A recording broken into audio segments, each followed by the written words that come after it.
Every woman thinks she knows what fear looks like, until she meets it twice in one night. Once in the eyes of the man who swore he owned her, and once in the gaze of the stranger who promised he could save her. Tonight, Bella Romano would discover that sometimes the most dangerous choice isn't running from the devil you know, it's trusting the one you don't. But when your daughter's life hangs in the balance and your ex-husband's threats aren't empty anymore, salvation doesn't knock politely. It walks through the door in an expensive suit, sees every bruise you've hidden, and asks one simple question. Do you want to live? If you want to see how far Bella's story goes, hit that like button and drop a comment with your city so I can see where this journey takes us. Now, let's begin. The chandelier overhead cost more than Bella Romano had earned in the last 6 months. She knew this because she'd cleaned houses like this one, scrubbed marble floors on her hands and knees while women in silk dresses walked past without seeing her. Tonight she wore a borrowed dress that didn't quite fit, stood in heels that pinched her feet, and clutched a glass of champagne she hadn't taken a single sip from. She didn't belong here. The realization wasn't new. What was new was the fresh bruise on her ribs, carefully hidden beneath the empire waist of the navy dress. What was new was the text message that had vibrated her phone 20 minutes ago, the one that made her hands shake so badly she'd nearly dropped her glass. I know where you are. I know what you're wearing. Wave to the camera, baby. Bella's eyes had darted to every corner of the ballroom after that, searching for security cameras, for Marcus's face in the crowd, for any sign that he'd made good on his threat. The party swirled around her, lawyers and businessmen, their wives draped in jewelry that could pay her rent for a year. Someone laughed too loudly near the bar. A string quartet played something classical and forgettable. She needed to leave. You look like you're about to bolt. The voice came from directly behind her, low, controlled, with an edge of amusement that didn't quite mask something sharper underneath. Bella spun around too quickly, champagne sloshing dangerously close to the rim of her glass. The man standing there didn't step back. He should have.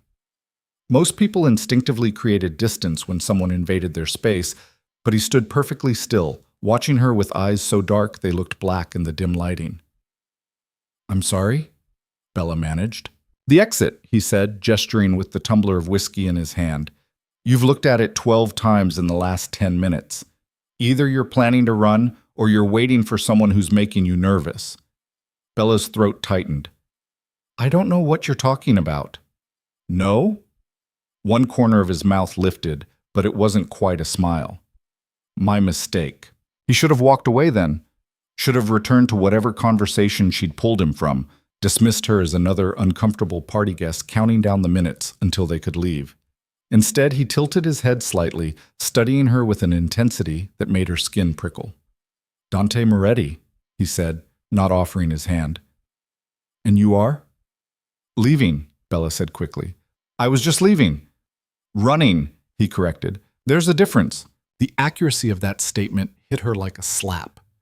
Bella felt heat rise in her cheeks, a combination of embarrassment and something dangerously close to anger. I don't need to explain myself to you. True. Dante took a slow sip of his whiskey, never breaking eye contact. But whoever you're running from isn't here.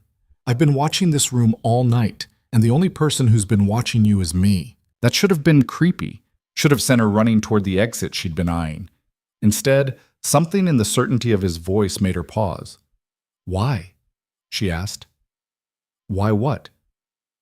Why were you watching me? Dante's expression didn't change.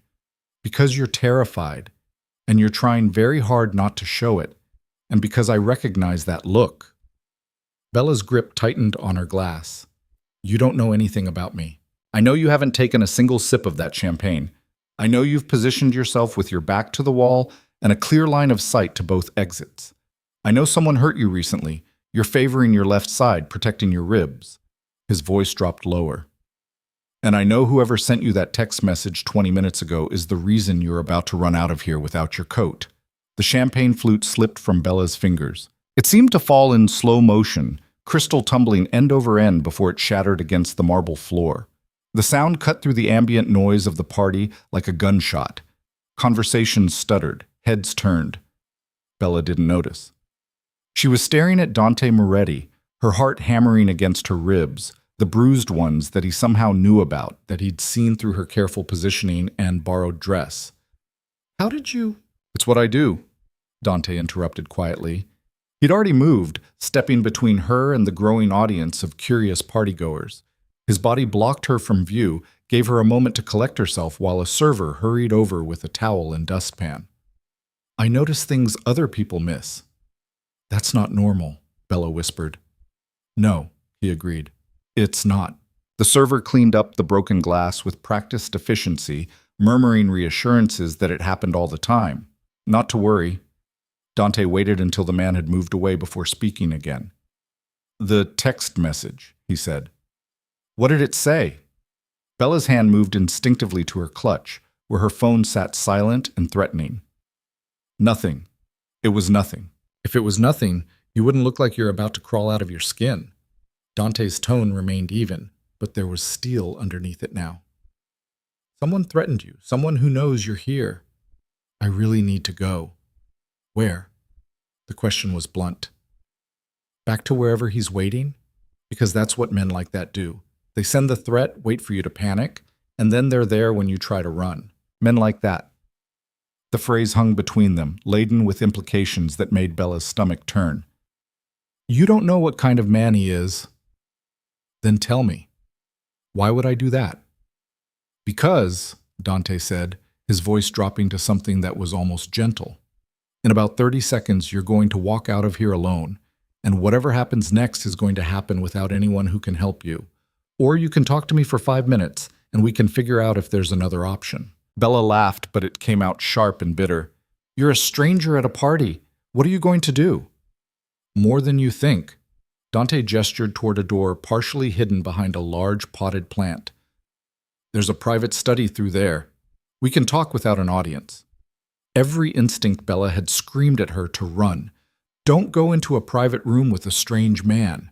Don't trust someone just because they notice things about you.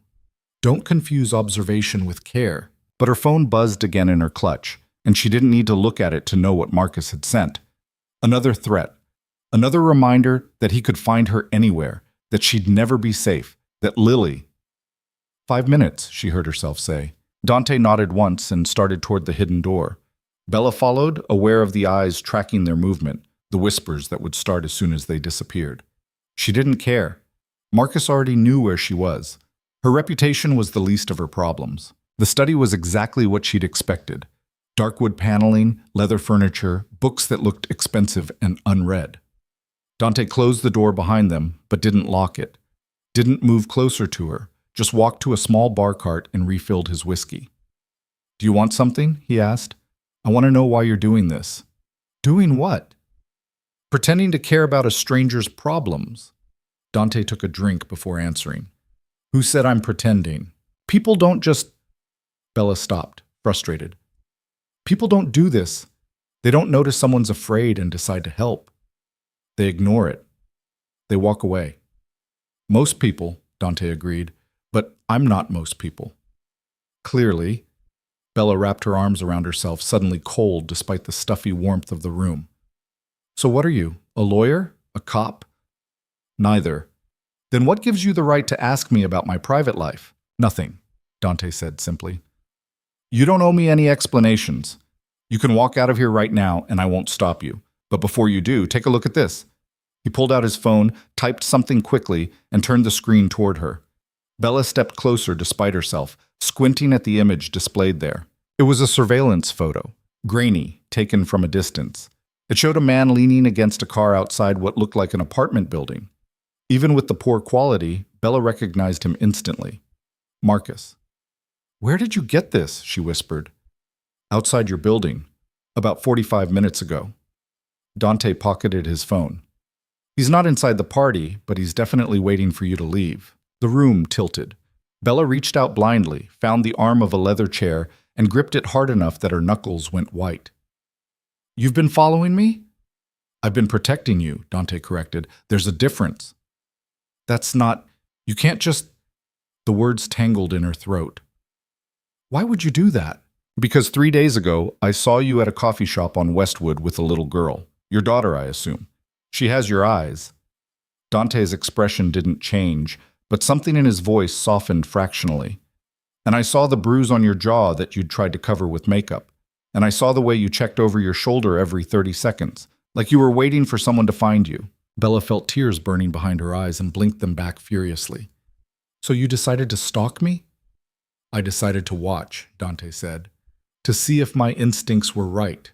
And when I saw you walk into this party tonight looking like prey in a room full of predators, I knew they were. Your instincts, Bella repeated. About what? That you're in danger. That whoever you're running from isn't going to stop, and that you need help whether you want to admit it or not. The tears won. Bella felt them slide down her cheeks and didn't bother wiping them away. You don't know anything about my situation. Then tell me. Why? She demanded. So you can feel good about yourself? So you can play hero for a night and then forget about me? No. Dante set his glass down with deliberate care. So I can help you. Nobody helps for free. You're right, he agreed. There's always a cost. But right now, the only thing I want from you is the truth. Who is he? What does he want? And what's it going to take to make sure you and your daughter are safe? Bella stared at this stranger, this man who'd watched her in a coffee shop, who'd followed her to a party, who'd somehow gotten surveillance photos of Marcus outside her apartment. Everything about this was wrong, dangerous, the kind of situation that should send her running in the opposite direction. But Marcus was outside her building. Marcus, who'd put his hands around her throat last month and squeezed until her vision went dark. Marcus, who told her that if she ever tried to leave him, he'd make sure she never saw Lily again. Marcus, who'd spent 2 years in prison for assault and walked out more violent than when he went in. And Dante Moretti, whoever he was, had noticed, had cared enough to follow, had photos proving that her worst fear was waiting right outside her front door. His name is Marcus Vance, Bella said quietly. He's my ex-husband, and if I go home tonight, there's a very good chance I won't see tomorrow. Dante's expression didn't change, but something shifted in his posture. A subtle tightening, a readiness. Tell me everything. So she did. The words came slowly at first, then faster, spilling out like water from a broken dam.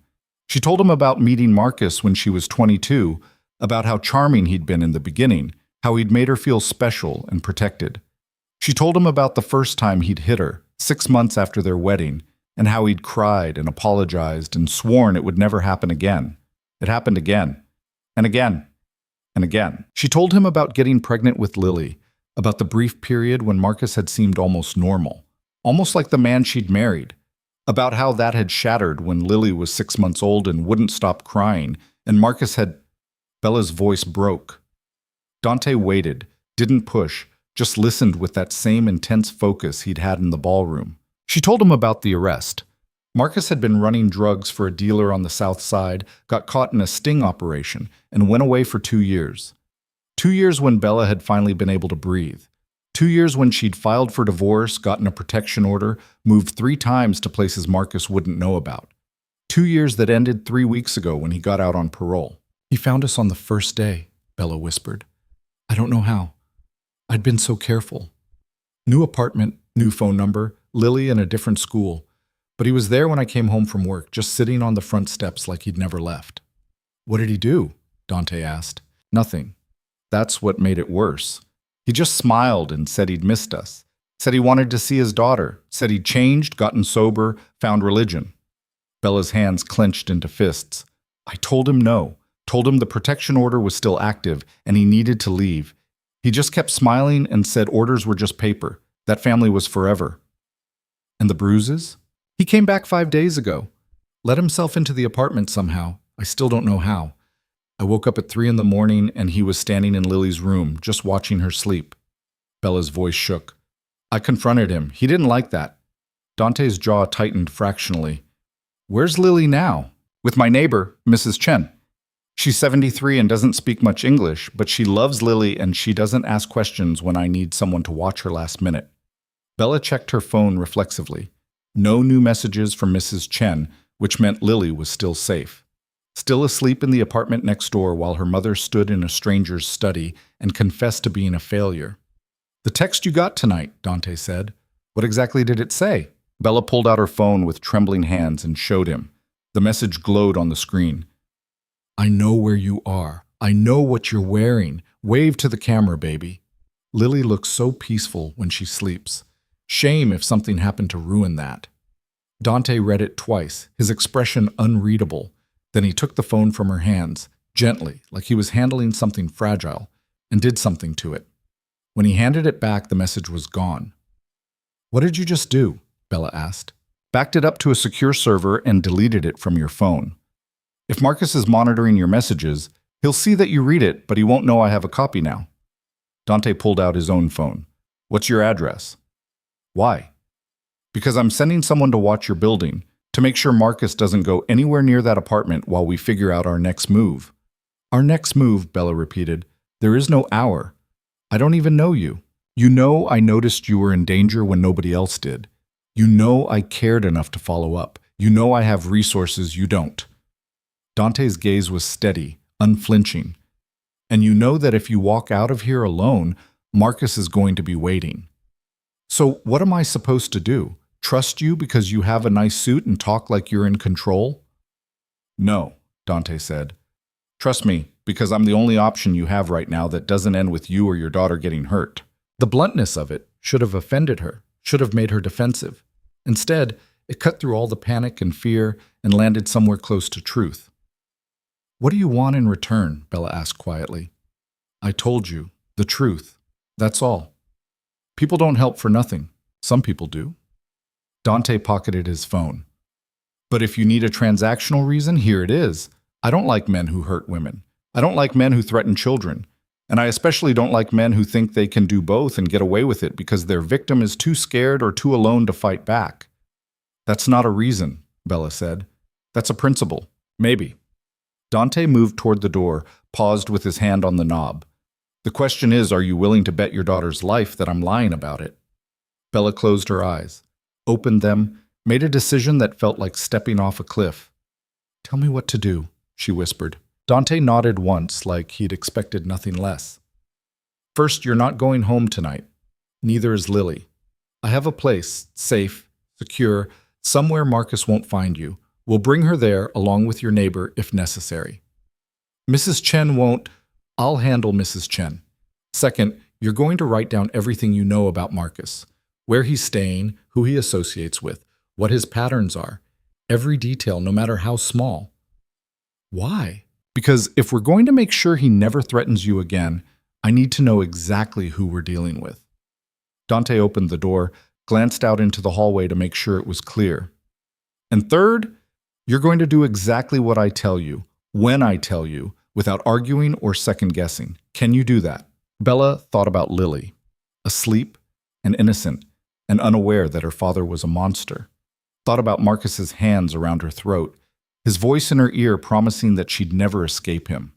Thought about the alternative to trusting this dangerous, intense stranger who'd somehow seen through every wall she'd built. Yes, she said, I can do that. Good. Dante pulled out his phone again, typed rapidly. My car is out front. Black Mercedes, license plate ends in 47. The driver's name is Vincent. He'll take you to get Lily and Mrs. Chen and bring you to the safe house. I'll meet you there in an hour. Where are you going? To make sure Marcus doesn't follow. Dante's smile was cold, sharp-edged. And to have a conversation with the host of this party about his security cameras. Someone's been monitoring them, and I want to know who gave Marcus access.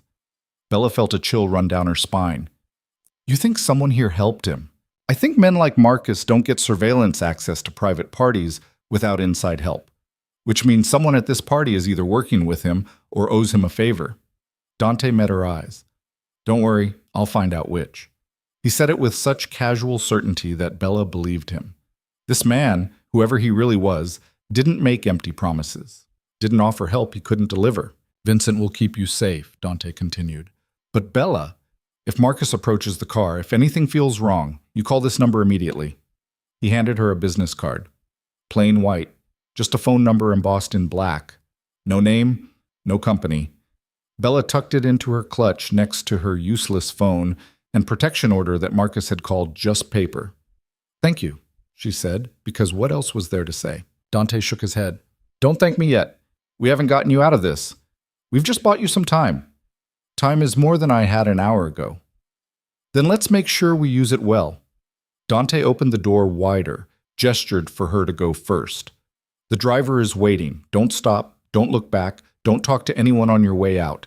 Just walk straight to the car and get in. Bella nodded and stepped past him into the hallway. The party noise washed over her again. Laughter, music, the clink of glasses. Normal sounds from a normal world that she'd stopped being part of the moment Marcus had found her again. She walked through the ballroom with her head up and her shoulders back, ignoring the curious glances, the whispered speculation. At the front entrance, a valet opened the door and cold night air hit her face. The black Mercedes was exactly where Dante had said it would be, engine running, a man in a dark suit standing beside the rear door. "Ms. Romano," he said quietly. "I'm Vincent, please." He opened the door. Bella slid into the leather interior and let herself take one full breath, then another. By the time Vincent closed the door and moved around to the driver's seat, Bella had her phone out and was texting Mrs. Chen. The old woman wouldn't understand most of it, but she'd understand the important part. "Bring Lily. We're leaving. Now." "The address, Ms. Romano?" Vincent asked from the front seat. Bella gave it to him. As the car pulled away from the curb, she twisted around to look back at the mansion, at the golden light spilling from its windows, at the world she'd tried so hard to touch for just one night. Dante Moretti stood in the doorway, watching the car leave. Even from this distance, even in the darkness, Bella could feel the weight of his gaze. Then Vincent turned a corner and the mansion disappeared, and Bella was left alone with her thoughts and her fear and the fragile, terrifying hope that maybe, just maybe, she'd made the right choice. Her phone buzzed. Not Mrs. Chen. "Marcus. You left early. That's rude. Don't worry, baby. We'll talk soon. You, me, and our little girl. Just like a family should." Bella deleted the message with shaking hands and stared out at the dark street sliding past. Somewhere out there, Marcus was planning his next move. Somewhere behind her, Dante Moretti was planning his. And somewhere ahead, in a safe house she'd never seen with a man she'd met an hour ago, Bella Romano was about to discover that sometimes the only way to escape one dangerous man was to trust another. She just hoped she'd live long enough to figure out which one was which. The safe house wasn't what Bella had expected. She'd imagined something industrial, concrete walls, security cameras, the kind of sterile environment that screamed hiding place. Instead, Vincent pulled up to a quiet brownstone in a neighborhood that looked almost suburban.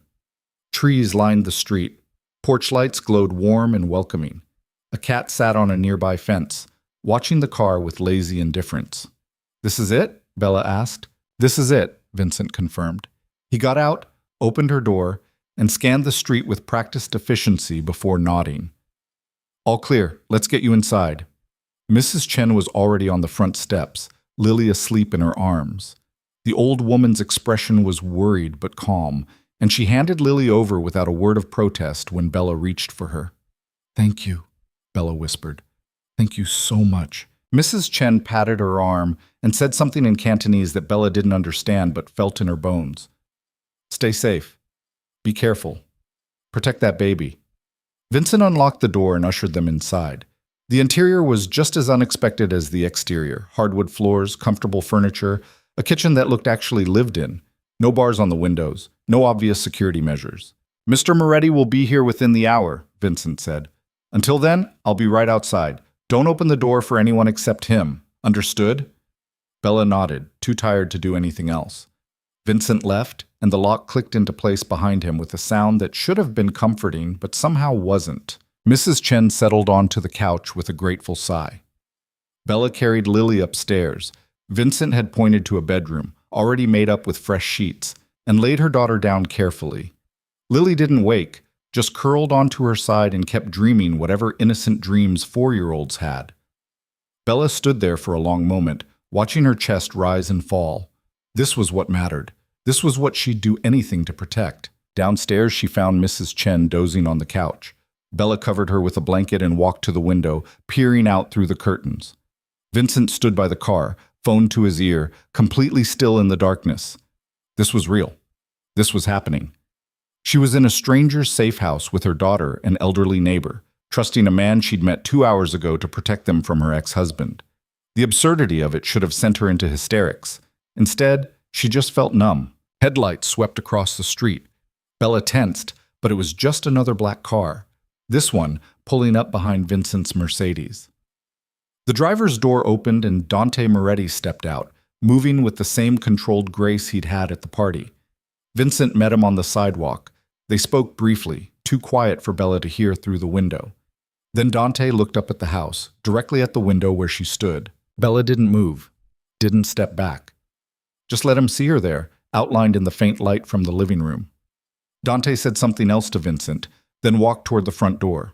Bella heard his footsteps on the porch, the sound of a key in the lock.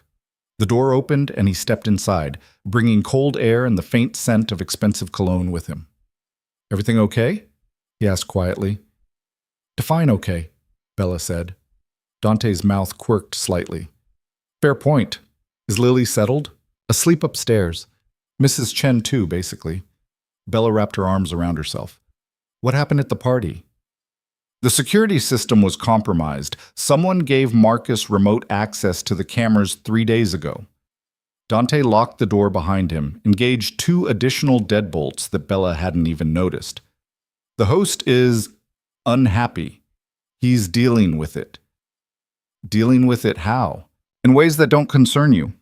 Dante moved past her into the living room, checked the windows, drew the curtains more securely. "What matters is that Marcus doesn't have eyes on you anymore. He'll find another way. Probably. Which is why we're not staying here long term." Dante finally stopped moving and looked at her directly. "Tomorrow, we're moving you somewhere more permanent, somewhere he definitely can't find." "Where?" "A property I own upstate, completely off-grid, no digital footprint.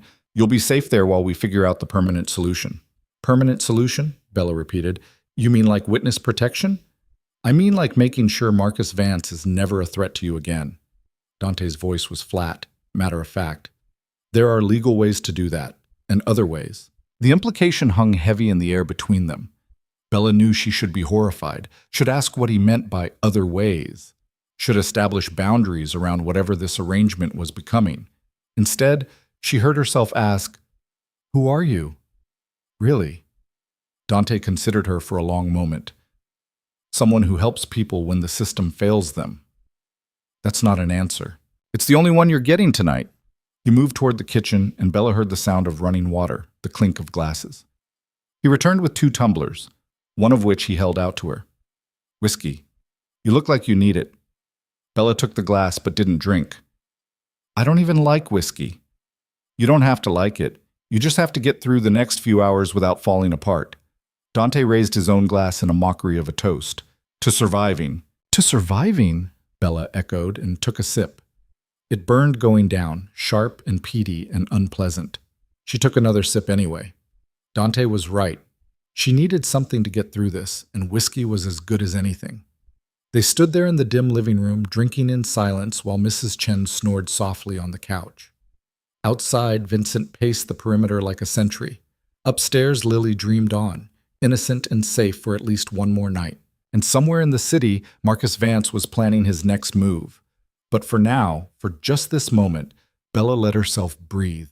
Let herself believe that maybe, impossibly, she'd found someone who could actually help her, even if that someone was the most dangerous man she'd ever met. The whiskey had settled into a dull warmth in Bella's stomach by the time Dante finally spoke again. "You should get some sleep," he said, setting his empty glass on the coffee table. "We leave at 6. 6 in the morning?" Bella glanced at her phone. It was nearly 2. "That's 4 hours from now." "Then you better hurry." Bella wanted to argue, but exhaustion was pulling at her bones like an undertow. She nodded and started toward the stairs, then paused, with her hand on the banister. "Where will you be?" "Here, making sure nobody comes through that door who shouldn't." Dante had already pulled out his phone, his attention shifting to the screen.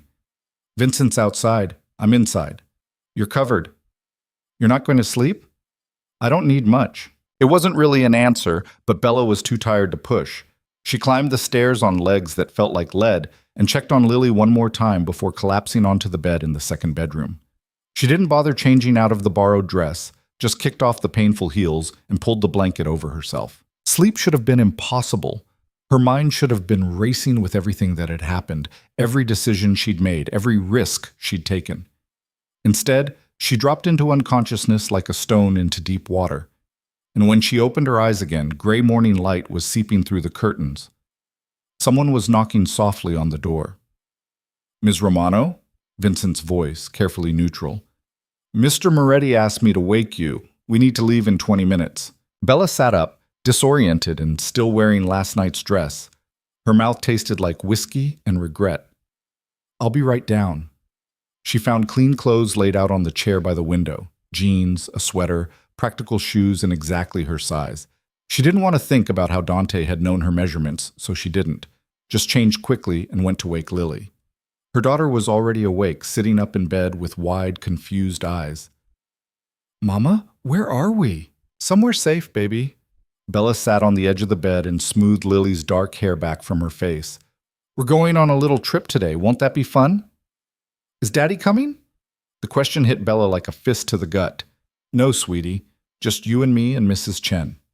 "And the man?" "What man?" "The tall man. He came in last night and looked at me sleeping."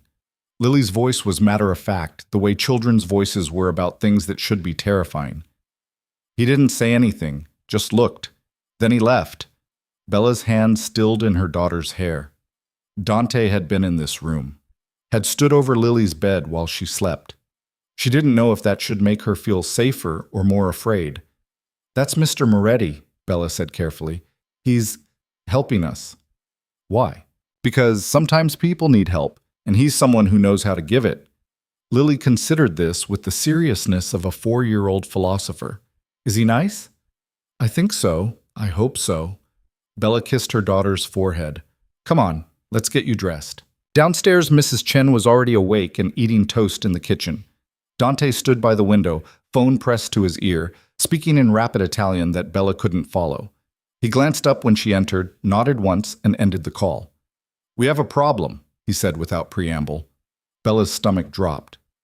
"What kind of problem?" "Marcus filed a petition with family court this morning. Emergency custody hearing, claiming you're an unfit mother who's kidnapped his daughter." Dante's expression was unreadable. "It's bullshit, obviously, but it means we can't just disappear upstate. Not yet. We need to deal with this legally, or he'll have the police looking for you." "He can't just—" Bella's voice cracked. "He was arrested for assault. He's a convicted felon on parole. How is he allowed to file for custody? Because he has rights as a biological father, and because the system is slow and stupid and doesn't care that he's dangerous." Dante pocketed his phone. "But it also means we have an opportunity." "What opportunity?" "If he's willing to go to court, it means he thinks he can win, which means he's not planning to just grab Lily off the street. Too messy, too risky. He wants this to look legitimate." Dante moved to the kitchen table and pulled out a chair. "Sit. We need to talk strategy." Bella sat, her mind spinning. Mrs. Chen offered her toast, but she waved it away. Lily appeared at the bottom of the stairs, dressed in the clothes Bella had laid out the night before, and immediately went to Mrs. Chen's side. "When's the hearing?" Bella asked. 3 days from now, Tuesday at 10. Dante sat across from her, his posture relaxed, but his eyes sharp. "We need a lawyer, a good one. Someone who specializes in domestic violence cases and custody battles." "I can't afford a good lawyer." "I can." Bella stared at him. "Why would you do that?" "Because Marcus needs to lose. Decisively. And you're not going to beat him with a public defender who has 300 other cases." Dante's tone was flat, businesslike. "I know someone. Her name is Rachel Chen. No relation to your neighbor. She's expensive, she's ruthless, and she doesn't lose." "And what do you get out of this?" "I told you last night, I don't like men who hurt women and children." Dante's gaze didn't waver. "That's reason enough. Nobody does this for free. I'm not doing it for free. I'm doing it because it needs to be done." He stood, moved to the coffee maker, and poured himself a cup without asking if she wanted any. "Rachel will meet us at her office in 2 hours. She'll need to hear everything, every incident, every threat, every piece of evidence you have that Marcus is dangerous." "What if it's not enough?" "It will be. Marcus made a mistake by going through the courts. It creates a paper trail, creates accountability. We're going to use that against him. Bella wanted to believe him, wanted to trust that this stranger who'd appeared in her life less than 12 hours ago actually had a plan that would work. But trust was a luxury she'd learned not to afford. "What happens after the hearing?" she asked quietly. "If we win, Marcus's petition gets denied and his parole officer gets a full report about his harassment. If we're lucky, he violates parole and goes back to prison." Dante took a sip of coffee. "If we lose, we go to Plan B." "What's Plan B?" "You don't want to know." The certainty in his voice sent a chill down Bella's spine. She thought about the way he'd said other ways last night, the implication that legal channels weren't his only option. She thought about the surveillance photo he'd somehow obtained, the safe house he owned, the resources he clearly had access to. "Who are you really?" she asked again. "Someone who gets things done." Dante set his cup down. "That's all that matters right now." Before Bella could respond, Vincent appeared in the doorway.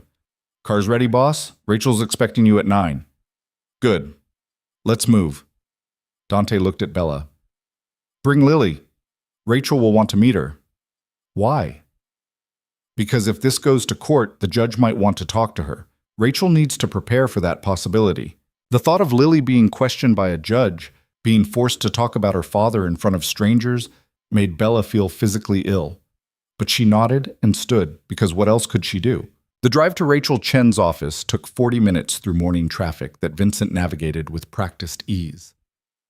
Lily sat quietly between Bella and Mrs. Chen, playing with a stuffed rabbit that had mysteriously appeared in her backpack. Dante sat in the front passenger seat making calls in that same rapid Italian, his voice low and intense. Rachel's office was in a high-rise downtown, all glass and steel, and the kind of expensive minimalism that spoke of success. Her assistant, a young man with perfect posture and a tablet instead of a notebook, ushered them into a conference room with a view that stretched across the entire city. Rachel herself appeared 5 minutes later. She was younger than Bella had expected, maybe 40, with sharp cheekbones and dark hair pulled into a severe bun. She wore a charcoal suit that probably cost more than Bella's monthly rent, and carried herself with the confidence of someone who'd never lost a fight she cared about winning. "Ms. Romano," Rachel extended her hand. Her grip was firm, professional. "Dante's told me about your situation. I'm very sorry you're going through this." "Thank you," Bella managed. Rachel turned to Lily, who was hiding behind Bella's legs. "And you must be Lily. I have a daughter about your age. Her name's Emma. Do you like to draw?"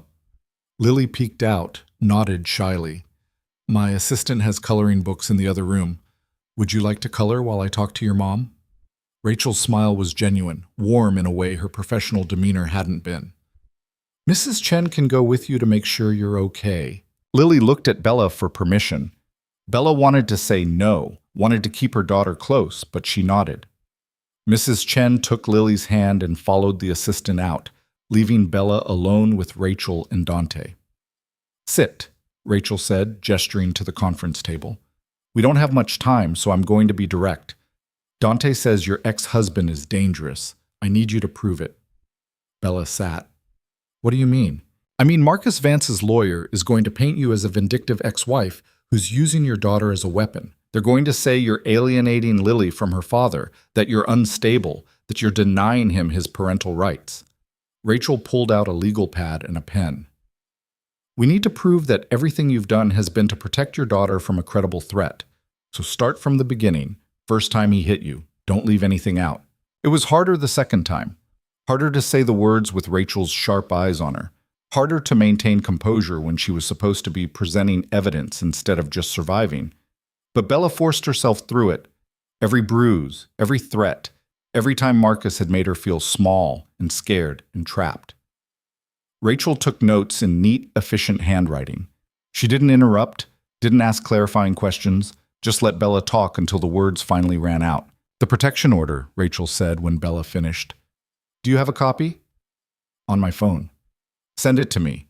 Also any medical records from injuries he caused. Photos if you have them. Text messages, voicemails, anything that documents his behavior." Rachel was already typing on her laptop. "The criminal conviction helps, but judges sometimes view that as ancient history if the perpetrator claims they've changed. We need recent evidence." "I have text messages from the last 3 weeks," Bella said, "and the bruises from 5 days ago. I took photos before they faded. Good. That's good. Rachel's fingers flew across the keyboard. What about witnesses? Anyone who saw him threaten you or saw the aftermath of his violence? Mrs. Chen saw the bruise on my jaw last month, and my neighbor in the old apartment before I moved, she called the police once when she heard him shouting. Name and contact information for both. We'll need statements. Rachel glanced at Dante. What about the surveillance photo you mentioned? Already sent to your secure email, Dante said. He'd been silent throughout Bella's recitation, standing by the window like a statue. Along with the text he sent last night threatening Lily. Rachel nodded, pulled up her email, and studied whatever Dante had sent. Her expression didn't change, but something tightened around her mouth. This is good. This is very good. A direct threat to the child less than 24 hours before he files for custody? That's going to play well. What are our chances? Bella asked. Honestly? 70-30 in our favor, maybe better. Rachel closed her laptop. Marcus has the criminal record, the protection order violations, and now documented threats. But family court is unpredictable.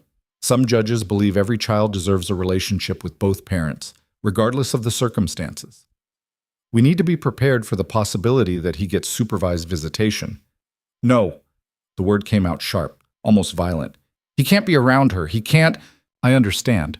And we're going to argue that any contact would be psychologically damaging to Lily and physically dangerous to both of you. But you need to understand that the court might not agree. Rachel's voice was gentle but firm. If that happens, we appeal. We fight it at every level. But you need to be prepared for the long game. Bella's hands clenched into fists on the table. How long? Months. Maybe longer. Rachel pulled out a thick folder and slid it across to Bella. This is what you need to read before Tuesday. Statements from other cases, precedents, what to expect in the courtroom. You'll testify. You'll be cross-examined. Marcus's lawyer will try to make you look unstable or vengeful. You need to stay calm, stick to the facts, and don't let them provoke you. I can do that. Can you? Because if you break down on the stand or lose your temper, it could cost you custody. Rachel's gaze was steady, assessing. I've seen women lose their children because they couldn't hold it together in court. I need to know you won't be one of them. Bella met her eyes. I won't be. Good. Rachel stood. We'll meet again Monday to prepare your testimony. In the meantime, document everything. If Marcus contacts you, don't respond but save every message. If he shows up anywhere near you, call the police immediately and then call me. Understood? Understood. Rachel walked them to the door, then pulled Dante aside. They spoke in low voices that Bella couldn't quite hear. She saw Rachel's expression shift from professional to something harder, saw Dante nod once, sharply. When they rejoined Bella, Rachel's smile was back in place. You're in good hands. Dante doesn't lose either. They collected Lily and Mrs. Chen from the assistant's office. Lily had colored an elaborate picture of what appeared to be a castle with a dragon, both rendered in purple crayon. She clutched it proudly as they rode the elevator down to the parking garage. Did you like Emma's mommy? Bella asked. She's nice. She said Daddy can't take me away. Lily's voice was small, uncertain. Is that true? Bella's throat closed. She looked at Dante, who was watching them both with that same unreadable expression. Yes, baby, Bella whispered. That's true. Nobody's taking you anywhere. Vincent was waiting by the car. As they drove back through the city, Bella stared out the window and tried not to think about what would happen if Rachel was wrong. If the judge decided Marcus deserved another chance. If the system failed her the way it had failed so many women before her. You're spiraling, Dante said quietly. Bella jerked her attention back to the car. What? I can see it. You're thinking about all the ways this could go wrong. He was looking at her now, his dark eyes steady. Stop. Easy for you to say. No, it's not. But it's necessary. Dante shifted in his seat to face her more fully. You can't control what the judge decides. You can't control what Marcus does. All you can control is how you respond. So respond by trusting that we're going to win. And if we don't, we will. You can't know that. No, Dante agreed. But I can stack the odds so heavily in our favor that losing becomes almost impossible. That's what I'm doing. That's what Rachel's doing. Your job is to show up Tuesday and tell the truth. Bella wanted to argue, but Lily was listening with those wide, worried eyes. So she nodded and looked back out the window and tried to believe that Dante Moretti was as good at stacking odds as he claimed. They didn't go back to the brownstone. Instead, Vincent drove them to a different address, an apartment building in a quieter neighborhood, older but well-maintained. Dante led them up 3 flights of stairs to a corner unit with good light and furniture that looked comfortable rather than expensive. "This is where you're staying until Tuesday," Dante said, handing Bella a key. "Building has security cameras and a doorman who knows not to let anyone up without calling first. Vincent will be nearby. I'll check in daily." "Where will you be?" Bella asked, "making sure Marcus doesn't do anything stupid before the hearing." Dante moved through the apartment, checking windows, testing locks. "He's going to be watching you, waiting for you to mess up. Give him ammunition. Don't give it to him." "I won't." "Good." Dante finished his inspection and headed for the door. "I'll see you Monday at Rachel's office. 9 sharp. Don't be late." "Wait." Bella followed him into the hallway. "Why are you doing this, really?" Dante paused, his hand on the stair railing. For a moment she thought he wouldn't answer. Then he said, "Because someone should have done it for my mother, and nobody did." He was gone before Bella could respond, his footsteps echoing down the stairwell until they faded to silence. Bella stood there for a long moment, processing. Then she went back inside and locked the door behind her. The weekend passed in a strange suspension of time. Lily adapted quickly the way children did, turning the unfamiliar apartment into a game. Mrs. Chen cooked simple meals and hummed old Cantonese songs. Bella read through Rachel's folder until the words blurred together, memorizing statistics and legal precedents and strategies for staying calm under cross-examination. Marcus didn't contact her. That should have been a relief, but instead it felt ominous, like the quiet before something terrible. Monday morning arrived too quickly. Bella dressed carefully in clothes that Dante had somehow arranged to be delivered. A navy suit that fit perfectly, professional but not expensive, the kind of outfit that said responsible mother rather than desperate victim. She dropped Lily off with Mrs. Chen, who would stay at the apartment until the hearing was over, and met Vincent downstairs. Rachel's office felt different the second time. Less intimidating, maybe. Or maybe Bella was just too numb to be intimidated anymore. Rachel greeted her with coffee and a reassuring smile that didn't quite reach her eyes. "We need to talk about tomorrow," Rachel said, settling into her chair. "The judge is Patricia Alvarez. She's fair but tough. Doesn't suffer fools or liars. That works in our favor." "Okay." Marcus's lawyer is going to paint a picture of a devoted father who made mistakes in the past, but has reformed. They'll emphasize his completion of anger management classes in prison, his steady employment since release, his desire to be part of his daughter's life. Rachel pulled out a document and slid it across the desk. "This is his petition. Read it." Bella read. It was worse than she'd imagined.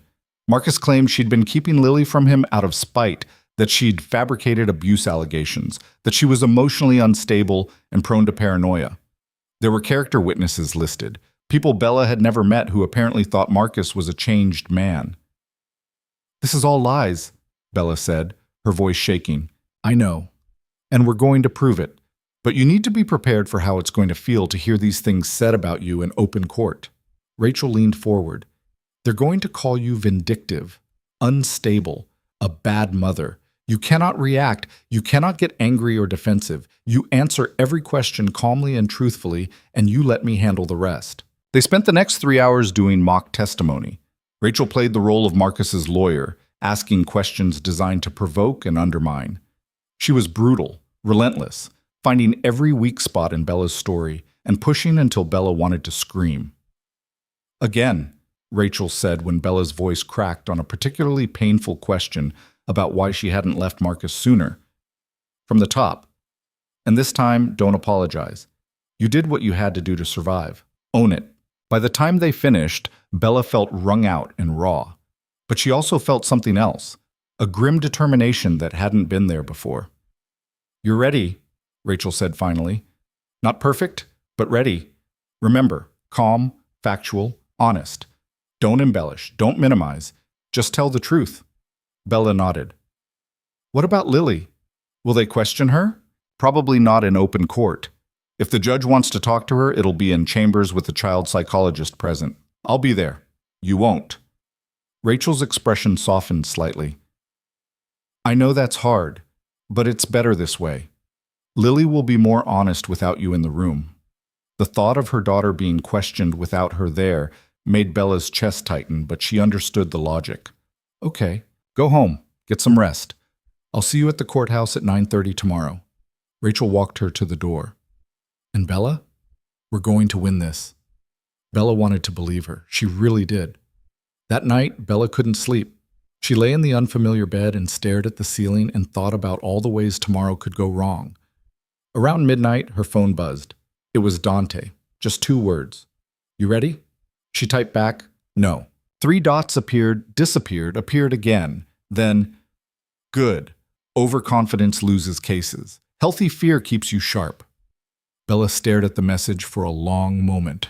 Then, thank you for all of this. The response came quickly. Don't thank me yet. Thank me when it's over and Lily's safe. She wanted to ask where he was, what he was doing, if he really believed they could win. But before she could type anything, another message came through.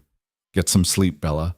Tomorrow, we end this. She set the phone down and closed her eyes and tried to pretend that confidence wasn't a luxury she couldn't afford. Tried to believe that somewhere in this city, Dante Moretti was stacking odds and making plans and ensuring that Marcus Vance would finally face consequences. Tried to believe that the system that had failed her so many times before might actually work this once. And failed at all of it. When morning came, Bella was already awake. The courthouse steps felt steeper than they should have been. Bella climbed them with Rachel on one side and Vincent a few paces behind, his presence both reassuring and unsettling. The morning air was cold, biting through her suit jacket, and somewhere in the crowd of people streaming toward the entrance, Marcus was probably watching. She didn't look for him. Rachel had been clear about that. Don't engage, don't acknowledge, don't give him any ammunition. Inside, the building smelled like floor polish and stale coffee. Rachel guided her through security and up to the 3rd floor, where family court proceedings happened behind closed doors, away from the criminal trials and civil disputes that drew spectators. The hallway was quieter here, lined with wooden benches where anxious parents sat with their lawyers, waiting for their names to be called. Courtroom C, Rachel said, checking her phone. We're on time. That's good. Judges notice when you're late. They found seats on a bench outside the courtroom. Vincent took up a position by the window, his back to the wall, watching everyone who passed. Bella's hands were shaking, so she clasped them together in her lap and stared at the floor. Breathe, Rachel said quietly. In through your nose, out through your mouth. You've practiced this. You know what to do. What if I mess up? You won't. And even if you stumble, that's human. The judge expects you to be nervous. She'd be suspicious if you weren't. Rachel pulled out her tablet and began reviewing notes. Just remember, answer the question asked, don't volunteer extra information, and look at the judge when you speak, not at Marcus or his lawyer. What if he tries to talk to me? He won't. His lawyer isn't stupid enough to allow it, but if he does, you don't respond. You look at me, and I handle it. Rachel glanced up from her tablet. Where's Dante? I don't know. He said he'd be here. He will be. He doesn't make promises he can't keep. Rachel returned to her notes, her expression unreadable. 10 minutes passed. Then 20. Bella watched other families enter courtroom C. Fathers who looked desperate, mothers who looked exhausted, children who looked confused. Each case was called, the doors closed, and 15 or 30 minutes later they emerged, some crying, some stone-faced, all changed in ways that weren't visible on the surface. At 9:45, Marcus appeared. Bella saw him before he saw her. He came around the corner with a man in an expensive suit, his lawyer, presumably. And for a moment he looked exactly like the man she'd married. Clean-shaven, hair neatly cut, wearing clothes that fit well and made him look respectable. He could have been anyone. A businessman, a concerned father, someone you'd trust to watch your kids at a playground. Then he smiled and Bella saw what was underneath. That particular curve of his mouth that meant he thought he'd already won, that she was stupid for even trying to fight him. Her breath caught in her throat. Don't look at him, Rachel said, her voice sharp enough to cut through the panic. Eyes on me, Bella, right now. Bella forced herself to turn away. Her heart was hammering so hard she could feel it in her temples. Marcus and his lawyer took seats on the opposite bench. Bella could feel him staring at her, Could imagine that smile still plastered on his face. Vincent shifted position slightly, putting himself more directly in Marcus's line of sight, and the message was clear. Try something, see what happens. The courtroom doors opened. A bailiff stepped out, checked a clipboard. Romano versus Vance, Judge Alvarez is ready for you. Rachel stood. Bella followed on legs that felt disconnected from her body. As they walked toward the courtroom, she heard Marcus's voice, low and amused. Hey Bella, you look good. Lost some weight? She didn't stop, didn't turn. Kept walking with Rachel's hand on her elbow, guiding her forward like a ship through rough water. Inside, the courtroom was smaller than she'd expected. No jury box, no gallery for spectators, just the judge's bench, a witness stand, tables for both parties, and a court reporter in the corner. Judge Alvarez was already seated, a black woman in her 50s with silver streaks in her hair and reading glasses perched on her nose. She looked up as they entered, her expression neutral. Ms. Chen, Mr. Vance's representation is here as well? The judge asked. Yes, Your Honor, Rachel said. Stephen Garrett, representing Marcus Vance. Garrett was younger than Rachel, maybe 35, with the kind of polished confidence that came from private school and family connections. He nodded respectfully to the judge and took his seat at the opposing table. Marcus sat beside him, hands folded, picture of calm reasonableness. Let's begin, Judge Alvarez said. This is an emergency custody hearing for Lily Romano, age 4. Mr. Vance has petitioned for immediate custody, claiming that the child is in danger with her current custodial parent. Ms. Chen, your client is contesting this petition? Vigorously, Your Honor, Rachel said. We believe Mr. Vance's petition is not only baseless, but actively harmful to the child's well-being. We'll hear arguments from both sides. Mr. Garrett, you filed the petition. You go first. Garrett stood, buttoning his suit jacket in a practiced motion. Thank you, Your Honor. My client, Marcus Vance, is a reformed man who has paid his debt to society and now seeks only to be a father to his daughter. For the past 3 weeks, Ms. Romano has denied him all access to Lily, despite his repeated good-faith attempts to arrange visitation. She has made false allegations of harassment and threatened violence, when in fact my client has done nothing but try to exercise his parental rights. Bella's fingernails dug into her palms. Rachel's hand found her knee under the table, squeezed once. A warning, don't react. Mr. Vance completed an anger management program while incarcerated, Garrett continued. He has maintained steady employment since his release and has passed all required drug tests administered by his parole officer. He has a stable home and a genuine desire to rebuild his relationship with his daughter. Ms. Romano's refusal to allow this is not only cruel, it's damaging to Lily's development. Every child deserves a relationship with both parents when possible. Garrett sat down. Judge Alvarez made a note on the paper in front of her, then looked at Rachel. Ms. Chen? Rachel stood, and when she spoke, her voice was calm but edged with steel. Your Honor, Mr. Garrett's characterization of my client's actions as cruel is not only inaccurate, it's dangerous. Marcus Vance is not a reformed man seeking to be a good father. He is a convicted felon with a documented history of domestic violence who has spent the 3 weeks since his release terrorizing my client and her daughter. She pulled out a folder and approached the bench. I have here a protection order issued 2 years ago, prohibiting Mr. Vance from contacting Ms. Romano or Lily. I have medical records documenting injuries Ms. Romano sustained during their marriage, including a concussion requiring hospitalization. I have text messages from the past 3 weeks in which Mr. Vance explicitly threatens both my client and her daughter. And I have a sworn statement from a witness who observed Mr. Vance breaking into Ms. Romano's apartment 5 days ago. Judge Alvarez accepted the folder and began paging through it. The courtroom was silent except for the rustle of paper. Bella watched the judge's face for any reaction, but Alvarez's expression remained carefully neutral. Your Honor, Garrett said, rising again, those medical records are from over 2 years ago, before my client sought help and changed his life. The alleged threatening texts are taken out of context. I'll determine what's in or out of context, Mr. Garrett, Judge Alvarez said without looking up. Sit down. Garrett sat.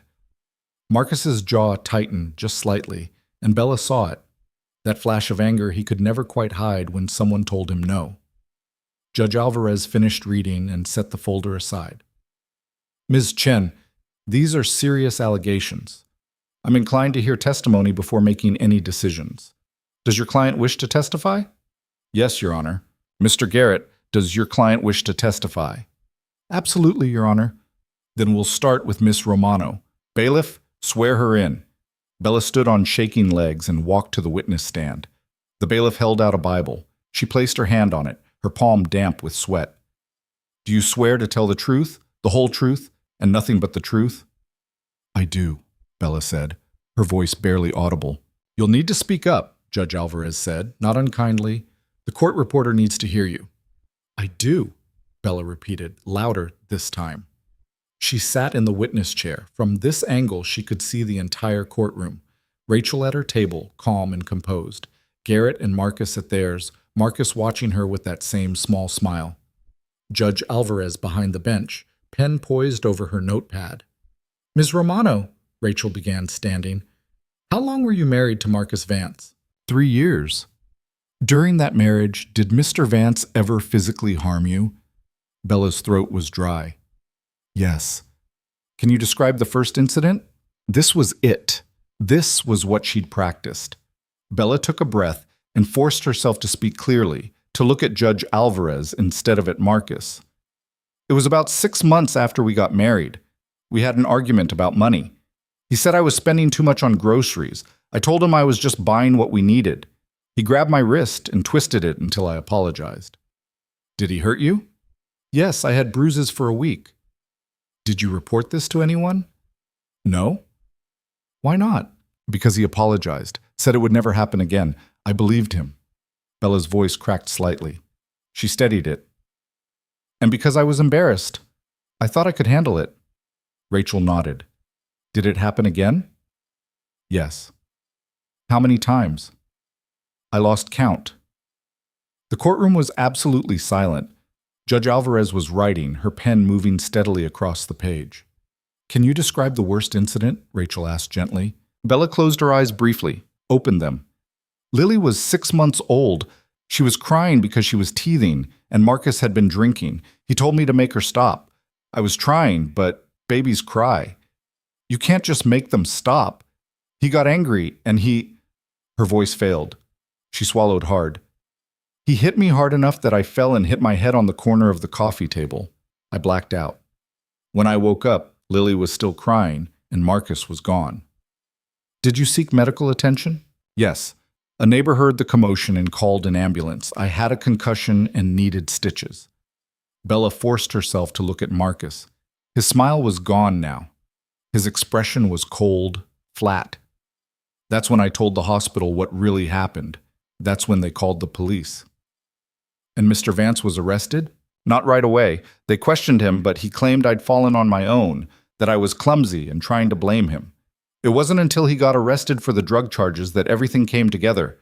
Rachel paced slowly in front of the witness stand. After Mr. Vance was incarcerated, what did you do?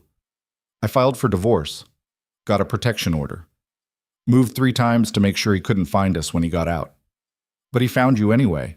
Yes. 3 weeks ago, the first day he was released. What happened when he found you? He was waiting at our apartment. He said he'd missed us. Said he wanted to be a family again. Bella's hands clenched in her lap. I told him no. Told him about the protection order. He just smiled and said orders were just paper. Did he threaten you? Not directly, not that first time. He just said family was forever and that he'd be seeing us around. What about subsequent encounters? He started showing up places. Outside Lily's preschool, at the coffee shop I go to in the mornings. He never approached us directly, just made sure I saw him, so I'd know he could get to us whenever he wanted. Rachel pulled out her phone. Your Honor, I'd like to enter into evidence a text message Mr. Vance sent to my client 4 nights ago. She passed the phone to the bailiff, who handed it to Judge Alvarez. The judge read it, her expression tightening almost imperceptibly. Ms. Romano, Rachel said, can you read that message aloud for the record? Bella's voice shook as she recited the words she'd memorized through sheer repetition. I know where you are. I know what you're wearing. Wave to the camera, baby. Lily looks so peaceful when she sleeps. Shame if something happened to ruin that. Did you interpret that as a threat? Yes. He was threatening my daughter. Objection, Garrett said, standing. The message doesn't explicitly threaten anyone.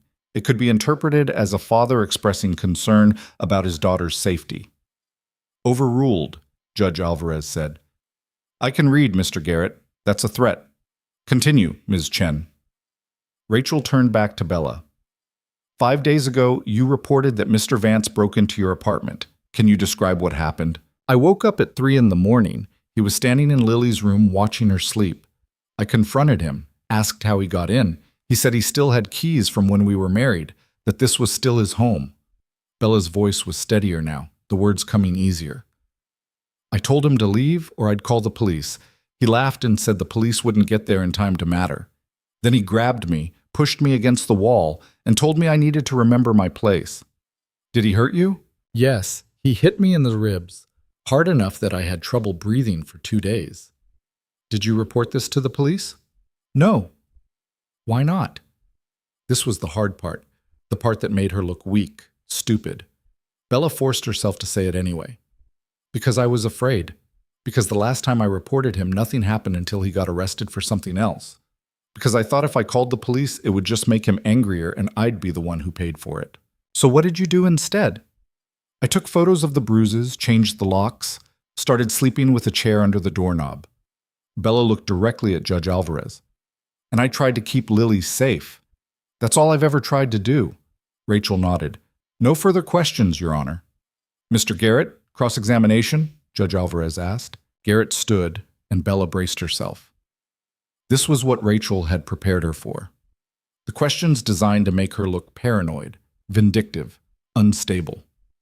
Ms. Romano, Garrett began, his tone friendly, conversational. You said you moved 3 times to avoid my client. Isn't it true that you moved because you were having financial difficulties?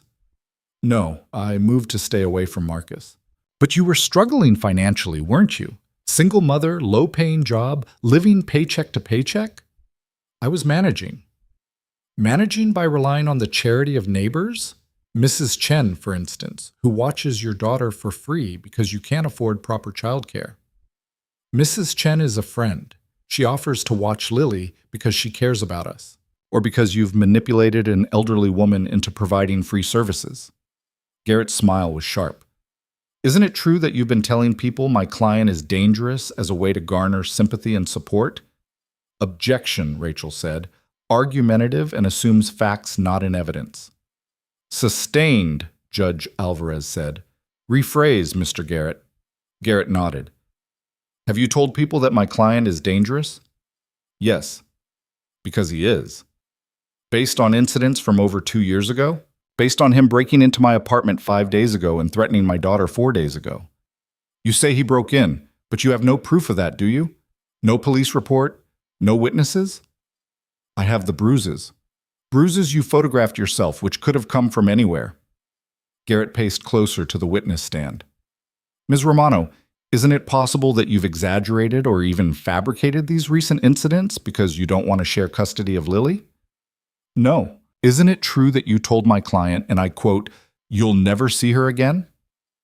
I said that to protect my daughter from a man who hurt me repeatedly during our marriage. A marriage you've characterized as entirely abusive, yet you stayed for 3 years. Why? The question hit like a slap. Bella felt her composure cracking, felt the tears burning behind her eyes. Because I was scared. Because I had nowhere else to go. Because he convinced me that I deserved it, that I was the problem. Or because it wasn't actually that bad, and you're now exaggerating to win sympathy in this custody battle? Objection! Rachel's voice cut through the courtroom like a whip. Counsel is badgering the witness. Sustained. Mr. Garrett, I'm warning you. Garrett backed off slightly, but the damage was done. Bella could feel herself shaking, could feel the carefully constructed composure that Rachel had drilled into her starting to crumble. Let's talk about the night of the party, Garrett said, switching tactics. 4 nights ago, you attended a social event at a private residence. Why? A friend invited me. And you left your daughter with Mrs. Chen to go to this party? Yes. So you felt comfortable leaving Lily with an elderly neighbor, but you claim you're terrified for her safety? I left her with someone I trust in a locked apartment. That's different from leaving her alone with someone who's hurt me. You keep saying my client hurt you. But according to his parole records, he's completed anger management, maintained employment, and had 0 violations.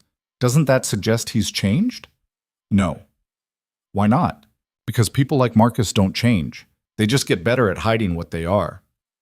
The words came out harder than Bella had intended, edged with bitterness. She saw Judge Alvarez's pen pause on the notepad, saw Garrett's smile widen slightly. That's quite a cynical view, Ms. Romano. Almost vindictive, wouldn't you say? It's realistic. Or it's the view of someone who's determined to keep a father from his daughter, regardless of the evidence of rehabilitation? Garrett turned to the judge. No further questions, Your Honor. Bella stepped down from the witness stand on legs that barely held her. She'd survived it, barely. She took her seat next to Rachel, who gave her a brief nod of approval. Mr. Vance, Judge Alvarez said, you're up. Marcus stood and walked to the witness stand with the easy confidence of someone who thought he'd already won. He smiled at the bailiff, placed his hand on the Bible, and swore to tell the truth in a voice that sounded sincere and humble. Bella wanted to scream. Mr. Vance, Garrett began once Marcus was seated, can you tell us about your relationship with your daughter?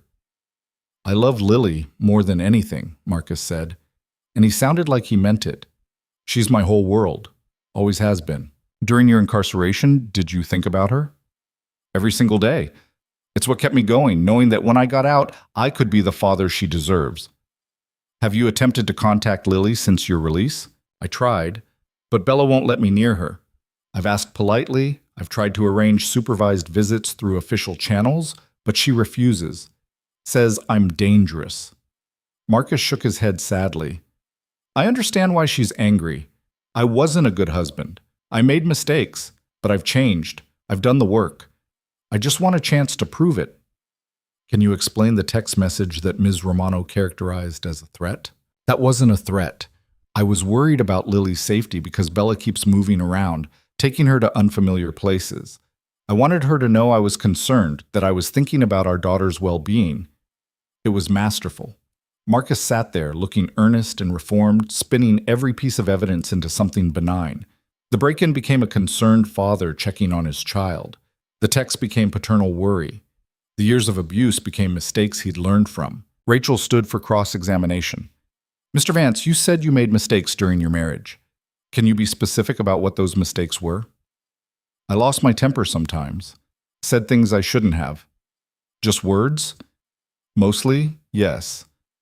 So you're denying that you physically assaulted Ms. Romano multiple times during your marriage. I'm saying things got heated sometimes, but it was never as bad as she's making it sound now. You were convicted of assault, Rachel said flatly. That charge was related to my other activities, not to Bella. You were also the subject of a protection order prohibiting you from contacting her. Why would a judge issue that if you weren't a danger to her? Because Bella asked for it, and judges give women what they want in these situations. Rachel's expression didn't change. Do you have keys to Ms. Romano's current apartment? Marcus hesitated for just a fraction of a second. No. So you're denying that you entered her apartment 5 days ago? Absolutely, I wouldn't do that. Where were you that night? Home? Asleep? Can anyone verify that? I live alone, so no. But that doesn't mean I wasn't there. Rachel paced slowly, letting the silence stretch. Mr. Vance, you completed anger management in prison. What did you learn? That violence isn't the answer, that there are better ways to handle conflict. And yet you sent Ms. Romano a text message that any reasonable person would interpret as threatening. I didn't mean it that way. How did you mean it? As a father worried about his daughter. A father who, by the terms of the protection order, isn't supposed to contact the mother at all. Marcus's jaw tightened. That order is 2 years old. Things have changed. Have they? Because from where I'm sitting, you've spent 3 weeks stalking and harassing my client. Rachel's voice was cold now, precise. You showed up at her home, her workplace, her daughter's school. You sent threatening messages. You made her afraid to leave her apartment. Does that sound like a changed man to you? I was trying to see my daughter. You were terrorizing a woman you abused for 3 years. Rachel turned to Judge Alvarez. No further questions. Marcus stepped down, his expression darker now. The mask of the reformed father was slipping, and Bella could see what was underneath. The anger, the entitlement, the certainty that he deserved Lily because she was his. Judge Alvarez made notes for what felt like an eternity. Then she looked up, her expression grave. "I've heard enough," she said. "This court will take a 15-minute recess while I review the evidence. When we return, I'll issue my ruling." The bailiff called for everyone to rise as Judge Alvarez left the courtroom. Bella stood on autopilot, her mind spinning. 15 minutes. Her daughter's entire future decided in 15 minutes. Rachel guided her out into the hallway. Vincent was there immediately, positioning himself between them and Marcus, who emerged a moment later with Garrett. "You did well," Rachel said quietly. "Better than I expected. I almost lost it when he asked why I stayed. But you didn't. You held it together." Rachel checked her watch. "Now we wait." Bella walked to the window at the end of the hall and stared out at the city below. Somewhere out there, Lily was playing with Mrs. Chen, unaware that a judge was deciding whether she'd have to see the father who terrified her mother. Footsteps approached from behind. Bella didn't turn, expecting Rachel or Vincent. "You think you've won," Marcus's voice said, low and dangerous. "You haven't." Bella spun around. Marcus stood 3 feet away, close enough that she could see the fury in his eyes. Vincent was already moving, but Marcus held up his hands in mock surrender. "Just talking to my wife," Marcus said. "That's not illegal." "Ex-wife," Bella said, her voice steadier than she felt. "And yes, it is. You're violating the protection order right now. Orders are just paper, baby. I told you that." Marcus smiled, and it was the smile from her nightmares. "You can hide behind lawyers and judges all you want, but at the end of the day, Lily is my daughter, and I always get what's mine." Vincent put himself between them, his hand moving to his jacket in a gesture that was unmistakable. "Step away from her. Now!" Marcus laughed and backed up, hands still raised. "Relax, friend. Just having a conversation." He looked past Vincent to Bella. "See you soon, Bella. Real soon." He walked away, Garrett following and muttering something about staying away from the opposing party. Vincent stayed tense until Marcus disappeared around the corner. "You okay?" Vincent asked. Bella nodded, not trusting her voice. Her hands were shaking again, adrenaline flooding her system. Marcus had been so close enough to hurt her if Vincent hadn't been there. Rachel appeared, her expression furious. "I'm filing a complaint with his parole officer about that. He just violated the protection order in a courthouse." "Will it matter?" Bella asked. "It will if the judge sees my report before she makes her ruling." Rachel was already typing on her phone. That was stupid of him, monumentally stupid. 5 minutes later, they were called back into the courtroom. Bella's heart was pounding so hard she thought everyone could hear it. Judge Alvarez entered and took her seat, her expression unreadable. "I've reviewed all the evidence presented today," the judge began. "I've considered the testimony of both parties. I've examined the documentation of Mr. Vance's criminal history, the protection order, and the recent communications between the parties." Bella couldn't breathe. "I find," Judge Alvarez continued, "that Mr. Vance has demonstrated a pattern of threatening and harassing behavior toward Ms. Romano that has continued even after his release from incarceration. The text message sent 4 days ago constitutes a clear threat to both Ms. Romano and the minor child Lily. The alleged break-in, while not reported to police, is consistent with Mr. Vance's history of violating boundaries and attempting to control Ms. Romano." Marcus's lawyer shifted in his seat. Marcus himself sat perfectly still, that smile frozen on his face. "Furthermore," the judge said, "I've just been informed that Mr. Vance approached and threatened Ms. Romano in the hallway during recess, in direct violation of the existing protection order. This demonstrates that he has neither reformed nor learned to respect legal boundaries." The smile fell from Marcus's face. "Therefore," Judge Alvarez said, "I'm denying Mr. Vance's petition for custody. The protection order remains in full effect. Additionally, I am ordering that Mr. Vance have no contact whatsoever with Lily Romano until such time as he can demonstrate genuine rehabilitation and no threat to the child's physical or emotional well-being. A copy of today's proceedings will be forwarded to his parole officer." "Your Honor," Garrett said, standing quickly, "we request supervised visitation at minimum. Request denied. This man threatened his daughter 4 days ago and threatened the child's mother less than an hour ago in this very courthouse. I will not grant any form of access until he proves he can follow the law. Judge Alvarez's gaze was steel. Mr. Vance, if you contact Ms. Romano or Lily again, you will be in violation of both the protection order and your parole. Do you understand? Marcus stood slowly. When he spoke, his voice was tight with barely controlled rage. Yes, Your Honor. Good. This hearing is concluded. Judge Alvarez stood. Bailiff? The courtroom emptied quickly. Bella sat frozen in her chair, unable to process what had just happened. They'd won. They'd actually won. Rachel was already on her phone, talking rapidly to someone about the parole violation report. Vincent appeared at Bella's elbow, his expression professionally neutral, but something that might have been approval in his eyes. We should leave before Vance does, Vincent said quietly. There's a back exit through the judge's chambers. Judge Alvarez said we could use it. Bella nodded numbly and let Vincent guide her out. Rachel followed, still on the phone, issuing instructions with the efficiency of someone who'd done this 1,000 times. They emerged into a different hallway, one that led to an underground parking garage. Vincent's car was waiting, engine already running. He opened the door and Bella slid inside, the leather seats cold against her legs. "Where's Dante?" she asked, the question coming out of nowhere. "Handling some business," Vincent said, pulling out of the garage. "He'll meet you at the apartment." The drive back felt surreal. Bella stared out the window at the city passing by, at people going about their normal lives, completely unaware that hers had just fundamentally changed. She'd won. Marcus couldn't touch them. The judge had seen through his act, had protected Lily, had done what the system so rarely did. She should have felt relief. Victory. Something. Instead, she felt numb. Back at the apartment, Mrs. Chen greeted her with Lily in tow. Her daughter launched herself at Bella's legs, chattering about the pancakes Mrs. Chen had made for lunch, about the cartoon they'd watched, about a bird she'd seen on the windowsill. Normal things, safe things. "Did we win?" Mrs. Chen asked in halting English. "Yes," Bella managed. "We won." Mrs. Chen smiled and patted her cheek, then gathered her things and left them alone.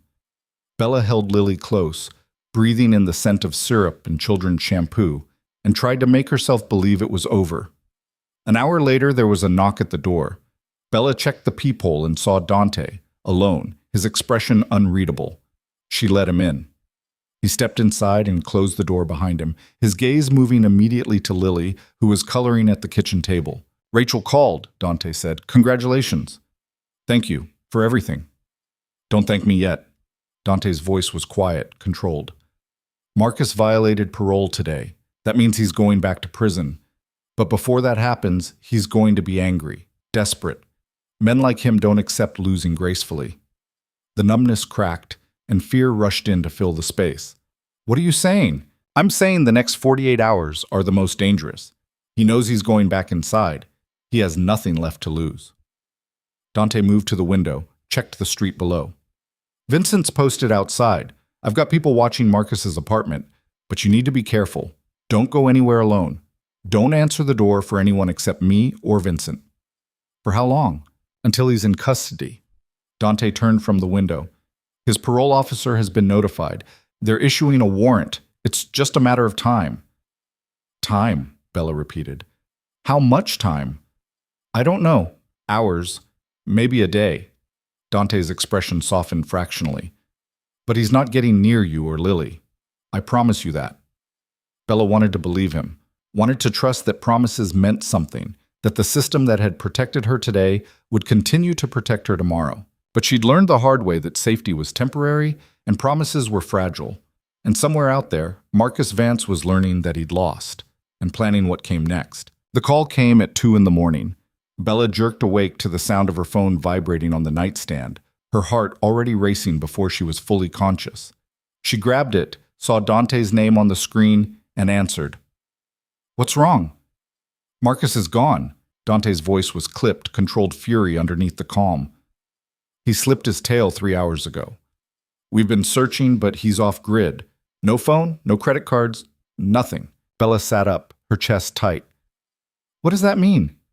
"It means he's planning something. Vincent's outside your building, and I'm sending 2 more men to cover the other entrances. You don't leave that apartment. Not for anything. Understand? Yes. I'm on my way. 20 minutes. The line went dead. Bella sat in the darkness, listening to Lily's soft breathing from the other room. 3 hours. Marcus had been out there for 3 hours, knowing the police were looking for him, knowing he was going back to prison. 3 hours to plan whatever revenge he thought he deserved. She got out of bed and checked every window, every lock, the chain on the door. Everything was secure. Everything was fine, except her hands wouldn't stop shaking. Dante arrived in 15 minutes. Bella heard his voice in the hallway, heard Vincent's quiet response, then a knock on the door. She checked the peephole before opening it, saw Dante's face illuminated by the hallway light, and let him in. He looked different than she'd ever seen him. His suit jacket was gone, sleeves rolled up, and there was something harder in his expression. Not angry exactly, focused. Any contact from him? Dante asked, moving immediately to the windows. No, nothing. Good. That's good. Dante pulled out his phone, typed something. I've got people checking his known associates, places he used to go. He can't hide forever. He's not smart enough. He found me 3 times when I was trying to hide, Bella said. He's smarter than you think. No, he's obsessive. There's a difference.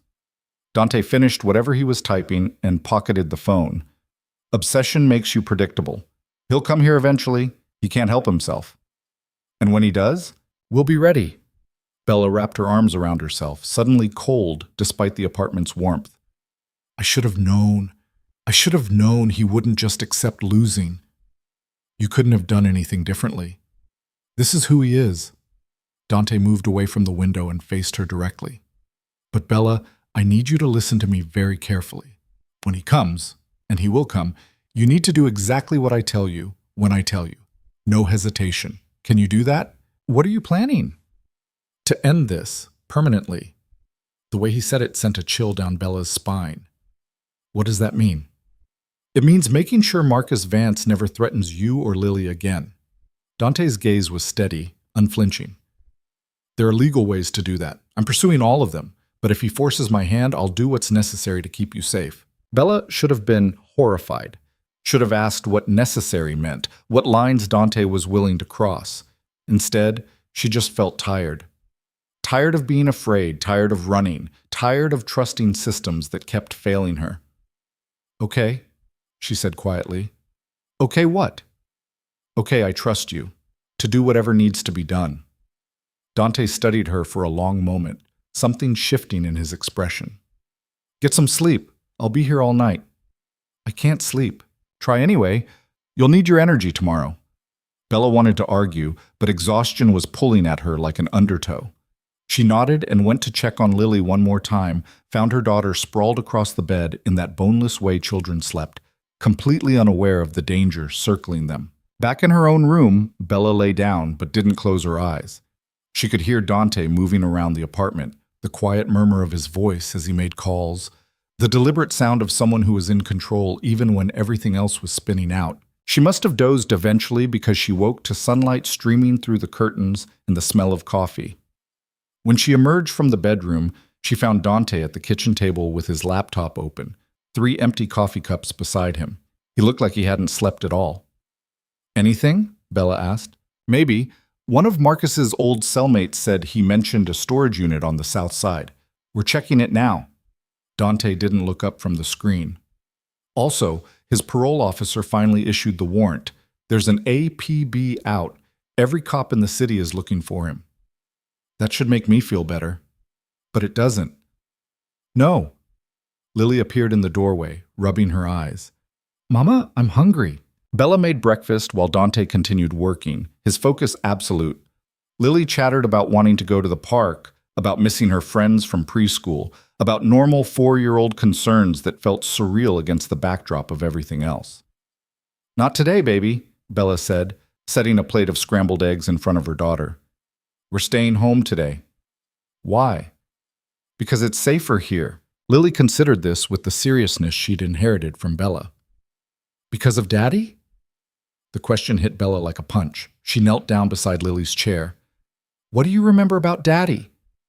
He was loud sometimes. He made you sad. Lily's voice was matter-of-fact, innocent. I don't want him to come back. He's not coming back, sweetheart, I promise. The tall man said so too. Lily pointed at Dante without looking at him. He said he'd make sure Daddy stayed away. Dante's hands paused on the keyboard. He looked at Lily, then at Bella, and something unreadable crossed his face. That's right, he said quietly. I did say that. Are you a policeman? Lily asked. No. Then how will you stop him? By being smarter than he is. Lily seemed to accept this and returned to her eggs. Bella stood, her legs unsteady, and met Dante's eyes across the kitchen. He held her gaze for a moment, then returned to his laptop without saying anything else. The morning crawled by. Vincent called twice with updates that went nowhere. The storage unit had been empty except for some old furniture. Marcus's ex-cellmate claimed he didn't know anything else. The APB had generated a few false sightings, but nothing concrete. By noon, Bella was ready to crawl out of her skin. She paced the apartment while Lily watched cartoons, checked her phone compulsively, even though she knew Marcus wouldn't contact her that way. He was done with threats. Whatever came next would be action.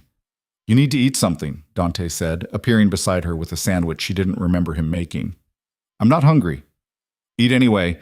You're no good to Lily if you collapse. Bella took the sandwich and managed a few bites before her stomach rebelled. She set it down and went to the window, staring out at the street below. Vincent was still there, leaning against his car, phone to his ear. Normal people walked past, a woman with a dog, a man in a business suit, teenagers laughing about something. Normal lives. The kind she'd forgotten existed. He's going to come at night, Bella said suddenly. That's when he always felt most powerful. When it was dark and I couldn't see him coming. Then we'll be ready at night. Dante joined her at the window. But he might surprise us. Desperation makes people unpredictable. You've done this before. It wasn't a question. Dante didn't deny it. Yes. Helped people like me? People who needed protection from someone the system couldn't stop. Yes. How many? Does it matter? Bella turned to look at him. You said someone should have helped your mother. What happened to her? Dante's expression shuddered. That's not relevant. It is to me. I need to know who I'm trusting. For a long moment, Bella thought he wouldn't answer. Then he said quietly, My father was like Marcus, charming when he wanted to be, violent when he wasn't getting his way. My mother tried to leave him 3 times. 3 times the court sent her back, said she was overreacting, said every child needs their father. What happened? The 4th time she tried to leave, he killed her, beat her to death in front of me and my sister. Dante's voice was flat, emotionless. I was 12. Maria was 8. We went into foster care. He went to prison for 15 years, got out on good behavior, and died 6 months later in a bar fight. Bella felt her throat close. I'm sorry. Don't be. It taught me something important. Dante met her eyes. The system doesn't protect people like my mother, like you. It's designed by people who've never been afraid in their own homes, who think orders and hearings matter to men who don't recognize any authority but their own. So someone has to step in, someone has to do what the system won't. And that's you. That's me. Bella wanted to ask more. What had happened to his sister? How he'd gone from a foster kid to someone with resources and connections. What exactly he did when the system failed. But Lily called from the living room, wanting juice, and the moment passed. The afternoon stretched into evening. Dante made more calls, coordinated with Vincent and the other men he had watching Marcus's known locations. Rachel checked in with an update from the parole office. They were treating this as a high-priority manhunt, had added Marcus to regional databases, were doing everything by the book. By the book. As if books mattered to men like Marcus. Bella made dinner that none of them ate, put Lily to bed early, reading her 3 stories until her daughter's eyes finally closed. Then she returned to the living room and found Dante at the window again, his posture tense. What is it? She asked. Vincent just reported movement in the alley behind the building. Might be nothing, might be someone scouting. Bella's pulse spiked. You think it's him? I think we should assume it is until proven otherwise. Dante pulled out his phone, typed rapidly. I'm pulling the other men in closer. If he's here, we'll... The lights went out. Not just in the apartment, the entire building went dark. Emergency exit signs casting the only illumination in the sudden blackness. Don't move, Dante said, his voice sharp. Stay exactly where you are. Bella heard him moving, heard the sound of something metallic, a weapon, probably, being drawn. Her eyes adjusted slowly to the darkness, shapes resolving into furniture, doorways, the outline of Dante's form against the window. Then she heard it. Footsteps in the hallway outside. Slow, deliberate, coming closer. Dante, she whispered. I hear it. Get in Lily's room. Lock the door. Don't come out until I tell you. Bella wanted to argue, wanted to stay and fight, but Dante's earlier words echoed in her head. Do exactly what I tell you, when I tell you. She moved quickly but quietly to Lily's room, slipped inside, and locked the door.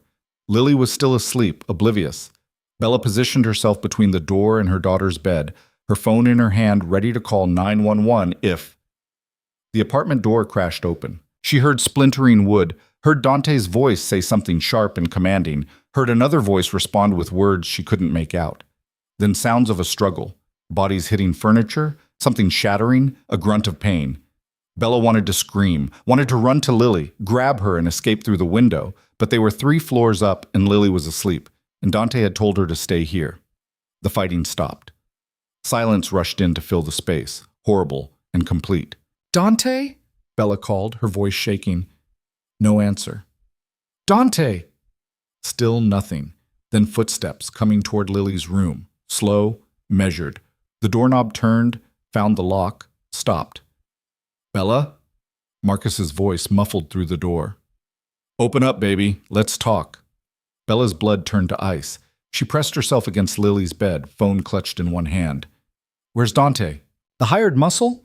He's sleeping. Don't worry. He'll wake up with a headache. Marcus tried the door again. Come on, Bella. You can't hide in there forever. And I really don't want to break down this door with our daughter on the other side. The police are coming. Vincent called them. Vincent's zip-tied in his car with a broken nose, and I cut the building's phone lines before I killed the power. Marcus sounded almost amused. It's just you and me now, like old times. Bella's finger hovered over the 911 button on her phone. But Marcus was right.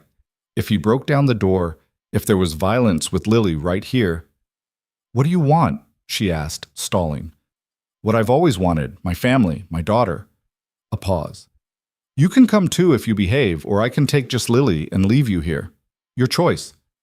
You're not taking her anywhere? Bella, don't make this harder than it needs to be. You know how I get when I'm frustrated. Yes. She did. She knew exactly how he got. Behind the door, Lily stirred. Mama? Shh, baby, go back to sleep. Is that Daddy? Lily's voice was small, frightened. Hello, Princess, Marcus called through the door. Daddy missed you. I don't want to see you, Lily said, and started crying. Something snapped in Bella. Years of fear, of running, of trying to protect her daughter from this man.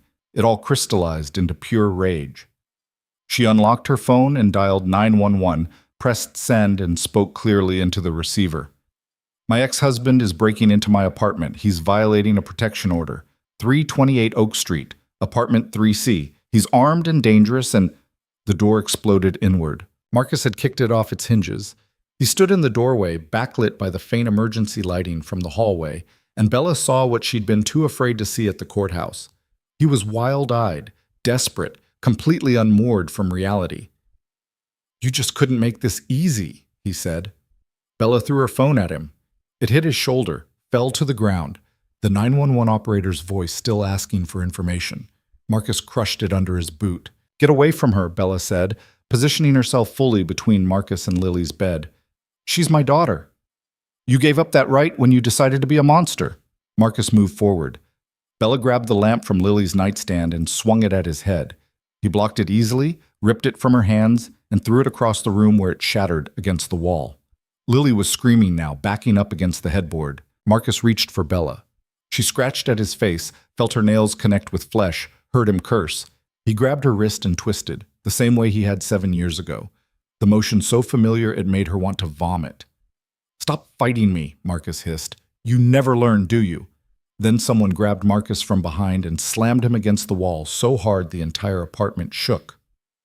Dante. His face was bleeding from a cut above his eye, and he moved with a slight limp, but his grip on Marcus was iron. He had Marcus's arm twisted behind his back, Marcus's face pressed against the wallpaper. "You made a mistake coming here," Dante said, his voice deadly quiet. Marcus laughed, the sound manic. "You think you can stop me? You think some hired thug is going to—" Dante twisted Marcus's arm harder. Something popped. Marcus screamed. "I think," Dante said, "that you just assaulted a woman and terrorized a child in front of multiple witnesses. I think you violated parole, broke a protection order, and committed breaking and entering.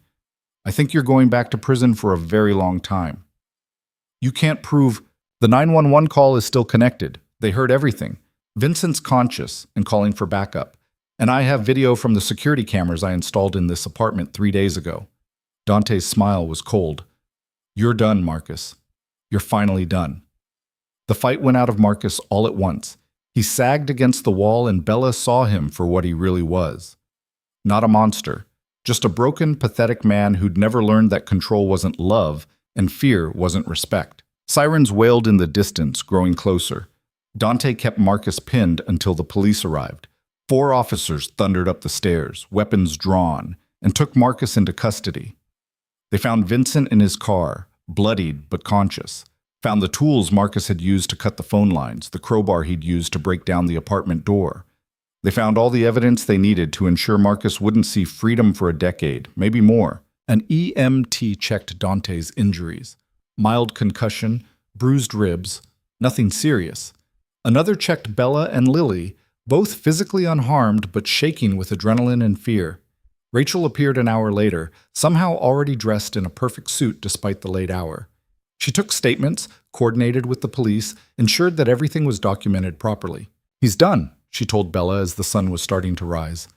"Assault, breaking and entering, violation of parole, terroristic threats. He'll be lucky if he sees parole again before his 50s. Bella nodded numbly. It should have felt like victory.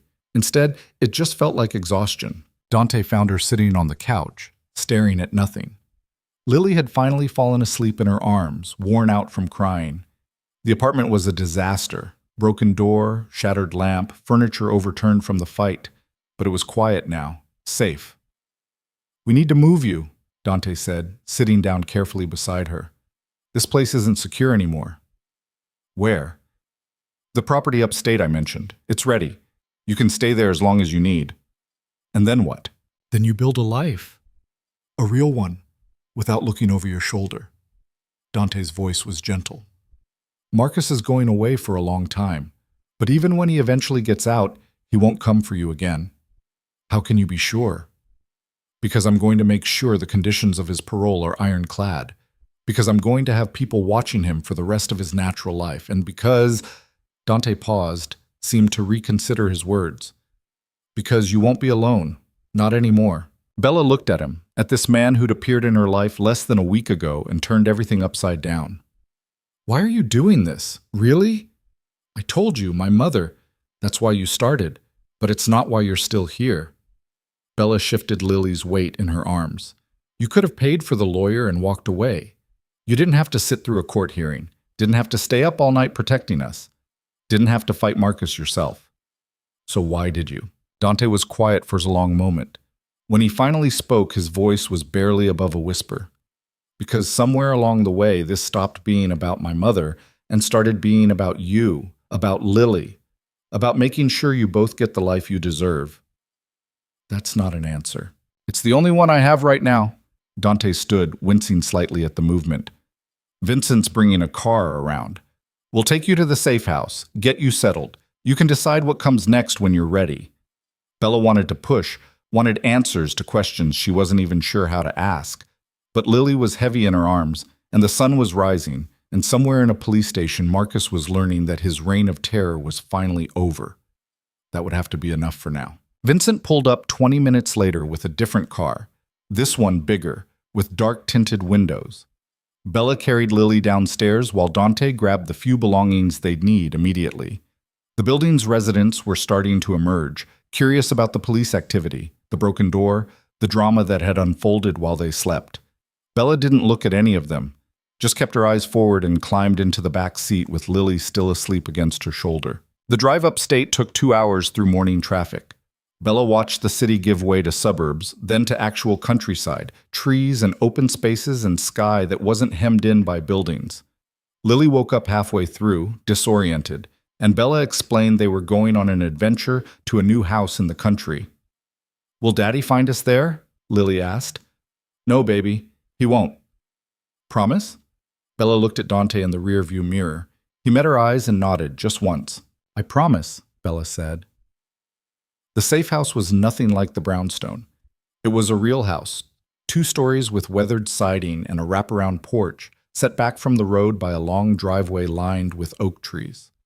There was a barn in the back, a garden that had gone wild, space and silence, and the kind of peace Bella had forgotten existed.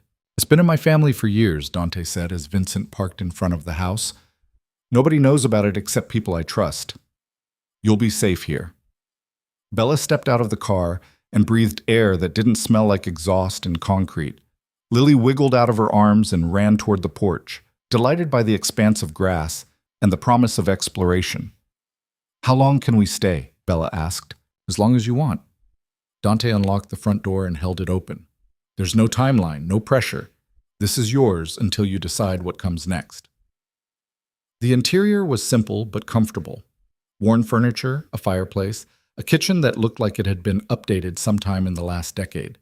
Windows on every wall letting in natural light. A staircase leading to bedrooms on the second floor. It felt like a home. A real home, not a hiding place. Lily was already exploring, her earlier tears forgotten in the excitement of somewhere new. Bella stood in the living room and tried to process everything that had happened in the past 6 days. The party. Dante. The courthouse. Marcus breaking down the door. All of it felt surreal, like it had happened to someone else. "There's food in the kitchen," Dante said. "Vincent stocked it yesterday. And there's a landline if you need to call anyone. It's not connected to your name, totally secure. You think of everything." "I try."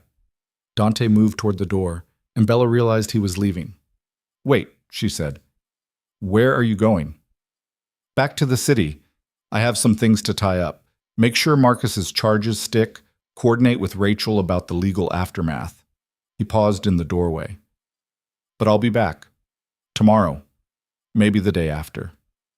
"You don't have to." "I know." Dante met her eyes. "But I will anyway." He left before Bella could respond. She heard Vincent's car start up, heard the crunch of gravel as they drove away, and then it was just her and Lily in this house in the middle of nowhere with nothing but silence and space and the unfamiliar sensation of being safe. Bella walked to the window and watched the driveway until she couldn't see the car anymore. Then she turned back to the house, to her daughter, playing with a stuffed animal she'd found on the couch, and tried to figure out what you were supposed to do when the nightmare finally ended and real life was supposed to begin. The first week at the safe house passed in a strange suspension of time.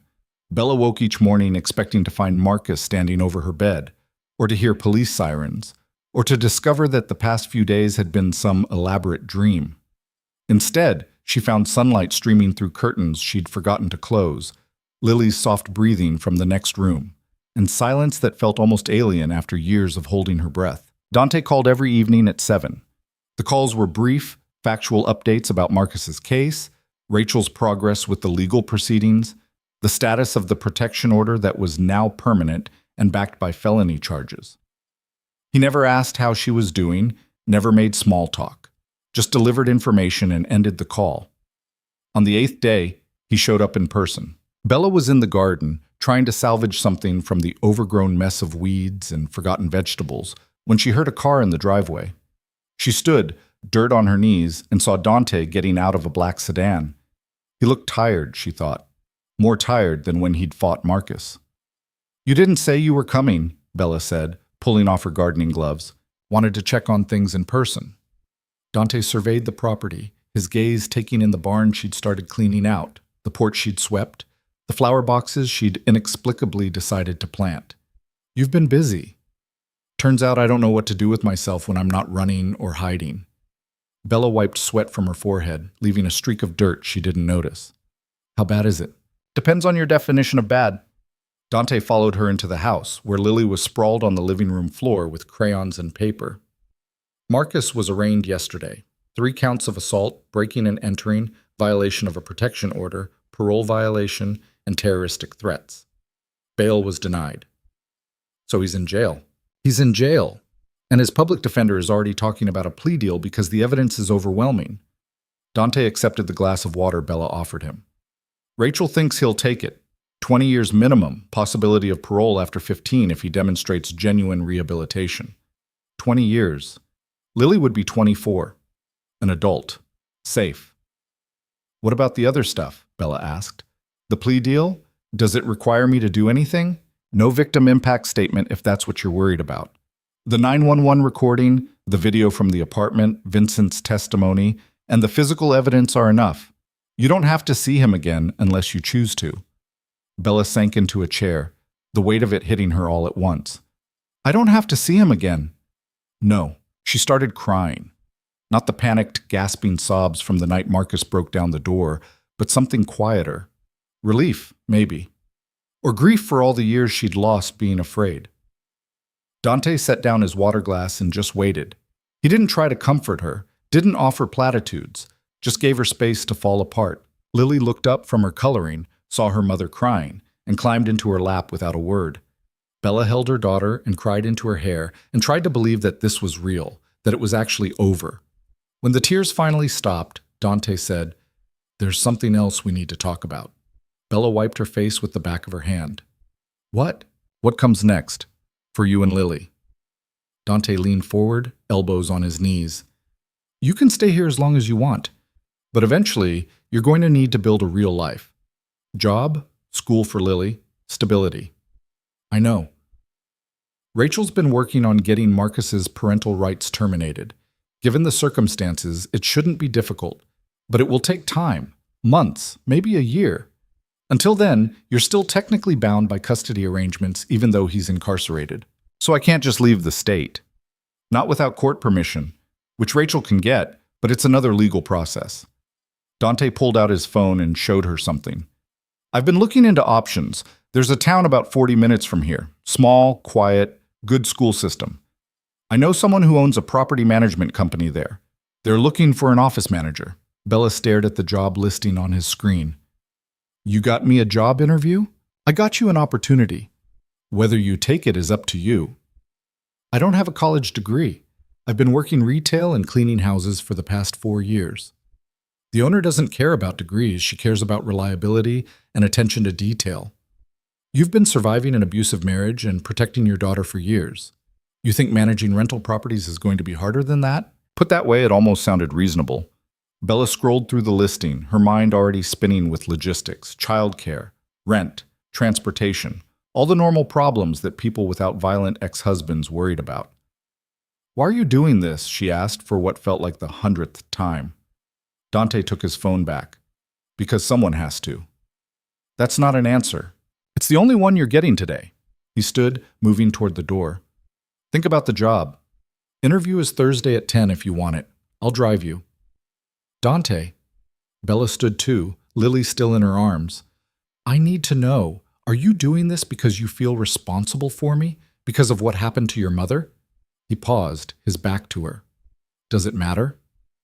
Yes. Why? Because I need to know if I'm a project to you. Something to fix so you can feel better about the past. Bella's voice shook slightly. Because I can't be someone's redemption. I'm barely holding myself together as it is. Dante turned around slowly. His expression was unreadable, but something in his eyes looked almost vulnerable. You're not a project. Then what am I? Someone I care about. The words came out rough, like he wasn't used to saying them. Someone who deserves better than what she got. Someone I want to see safe and happy and building a life that isn't defined by fear. That's not... Bella stopped, recalibrated. You barely know me. I know you stayed in an abusive marriage for 3 years because you were trying to protect your daughter. I know you moved 3 times and rebuilt your life from nothing each time. I know you showed up to that court hearing terrified and still told the truth even when Marcus's lawyer tried to break you. Dante's voice was steady, certain. I know enough. Lily squirmed out of Bella's arms and went back to her coloring, oblivious to the tension in the room. Bella wrapped her arms around herself, suddenly aware of how she must look. Dirty from gardening, hair a mess, wearing clothes that were 3 days past needing a wash. I'm a mess, she said quietly. So am I. You hide it better. Practice. Dante moved closer, not touching but near enough that Bella could see the fading bruise on his jaw from where Marcus had hit him.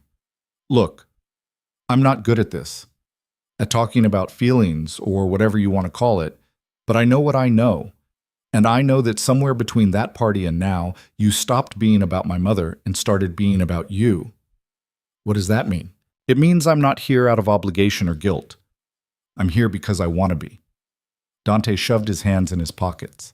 And if that makes you uncomfortable, if you want me to back off and just handle things from a distance, I will. But I needed you to know that you're not a project. He stopped, seemed to struggle with the words. You're someone who matters. To me. Bella's throat closed. She wanted to say something, but her brain had gone offline somewhere around "you matter to me" and hadn't rebooted yet. Think about the job, Dante said, breaking the silence. I'll call you tomorrow. He left before Bella could form a response. She stood in the middle of the living room, staring at the door he'd just walked through, trying to process what had just happened. Mama? Lily looked up from her drawing. Do you like the tall man? What? The tall man, Dante. Do you like him? Bella sank down onto the floor next to her daughter. Why are you asking? Because you smile different when he's here, like you're not sad anymore. Lily went back to coloring what appeared to be a house with a purple roof. I like him. He's nice. He is nice, Bella agreed, because what else could she say? Is he going to be my new daddy? The question hit Bella like a freight train. No, baby. He's helping us, that's all. Oh. Lily seemed to accept this. Can he still come visit? Yeah, he can still visit. Lily smiled and kept coloring, and Bella sat there trying to figure out when her life had gotten so complicated. The job interview was Thursday at 10, just like Dante had said. Bella wore the one professional outfit she owned, the same navy suit from the courthouse, and tried not to throw up from nerves on the drive over. Dante drove in silence, which she appreciated, and waited in the car while she went inside. The property manager was a woman in her 50s named Diana Chen, no relation to either Rachel or Mrs. Chen, who looked Bella up and down once and said, Dante says you're reliable and detail-oriented. Are you? Yes, Bella said, deciding that honesty was better than false modesty. Can you handle difficult tenants? People who don't pay rent on time, who trash their apartments, who call at 2 a.m. because their toilet is running. I've handled worse. Diana's mouth quirked. I bet you have. Dante mentioned you've had a rough few years. That's one way to put it. Well, I don't care about your personal life as long as it doesn't interfere with work. I need someone who can answer phones, manage the maintenance schedule, process applications, and deal with tenant complaints without losing their mind. Can you do that? Yes. Good. You start Monday. 8 to 4, weekdays only. Health insurance after 90 days. Pay is $15 an hour to start, $17 after 6 months if you're good at it. Diana stood, extended her hand. Welcome aboard. Bella shook her hand, too shocked to do anything else. That's it? Don't you want references or Dante's reference is good enough for me. He doesn't recommend people lightly. Diana walked her to the door. See you Monday. Don't be late. Bella walked back to the car in a daze. She slid into the passenger seat and just sat there, staring at nothing. Well? Dante asked. I got it. I start Monday. Good. You already knew I'd get it. Diana needed someone. You needed a job. It worked out. You told her about Marcus, didn't you? About everything. I told her you'd had some difficulties and needed a fresh start. She didn't ask for details. Dante started the car. Does it matter? I don't know. Bella leaned her head against the window. I feel like I should be more excited, like I should be celebrating or something, but I just feel tired. That's normal. You've been running on adrenaline for weeks. Now that things are settling, the crash hits. Dante pulled out of the parking lot. It'll get better, not all at once, but gradually. How do you know? Experience. They drove in silence for a while. Then Bella said, Thank you. For this. For all of it. You already thanked me. I'm thanking you again. Dante didn't respond, just kept driving. But Bella saw the corner of his mouth lift slightly, and she counted it as a victory. The weeks that followed developed a rhythm. Bella worked Monday through Friday, dropped Lily off at a preschool that Diana had recommended, picked her up at 3:30, and brought her back to the safe house. Dante called most evenings with updates about Marcus's case, which was proceeding exactly as Rachel had predicted. Marcus had taken the plea deal, 20 years with possibility of parole after 15. His parental rights were being terminated. The nightmare was officially over. Except Bella kept waiting for the other shoe to drop, kept checking locks compulsively, kept waking up at 3 in the morning convinced she heard someone in the house, kept looking over her shoulder when she walked Lily to the car. "You should talk to someone," Dante said one evening when he'd driven out to bring groceries. "A therapist. Someone who specializes in trauma." "I can't afford a therapist." "I can." "No." Bella's voice was sharper than she'd intended. "You've done enough. You got me this job, this house, safety. I can't keep taking from you." "It's not taking if I'm offering." "It feels like taking." Dante set the grocery bags on the counter and turned to face her fully. "Why?" "Because I don't know how to repay any of this. Because it feels like I'm accumulating a debt I'll never be able to settle." Bella gripped the edge of the counter. "Because eventually you're going to realize I'm not worth all this effort, and I don't know what I'll do when that happens." "That's not going to happen. You don't know that." "Yes, I do." Dante's voice was firm. "Bella, you're not a charity case. You're not someone I'm going to get bored with and abandon. I'm here because I choose to be, and I'll keep choosing to be here as long as you'll let me." "Why?" Bella demanded. "Why do you care so much about someone you met a month ago?"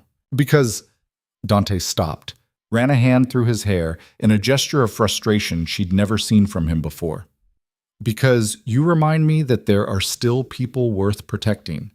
Because helping you makes me feel like I'm doing something that matters. Because when I see you building a life for yourself and Lily, it makes me think that maybe my mother's death wasn't completely pointless if it led me to be able to help people like you." The honesty of it left Bella speechless. Dante looked almost uncomfortable, like he'd said more than he'd intended. "I'm sorry," Bella said finally, "that you lost her, that you had to see what you saw." "Me too." Dante's expression was unreadable. "But I can't change it. All I can do is make sure other kids don't grow up the way I did. Other women don't die the way my mother did." "Is that what this is? You saving everyone you couldn't save before?" "Maybe. Does that make it less real?" Bella thought about it. "No, I guess it doesn't." "Then stop questioning why I'm here and just accept that I am." Dante pulled out his phone. "I have the number of a therapist who works with domestic violence survivors. She's good. Takes insurance or works on a sliding scale if you don't have coverage yet. Will you at least call her?" Bella took the number. "Fine, I'll call." "Good." Dante headed for the door, then paused. "For what it's worth, you're worth the effort. I know you don't believe that yet, but you will." He left before she could argue. Bella called the therapist the next day. Her name was Dr. Sarah Mitchell, and she had openings on Tuesday afternoons. Bella scheduled her first appointment and tried not to think too hard about what it meant to finally address the past 4 years instead of just running from them. The first session was harder than Bella expected. Dr. Mitchell was patient and kind, but she asked questions that Bella didn't want to answer, made her talk about things she'd buried deep. By the end of the hour, Bella felt raw and exhausted, and like she'd accomplished absolutely nothing. "It's going to feel worse before it feels better," Dr. Mitchell said as Bella was leaving. "That's normal. You've spent years surviving.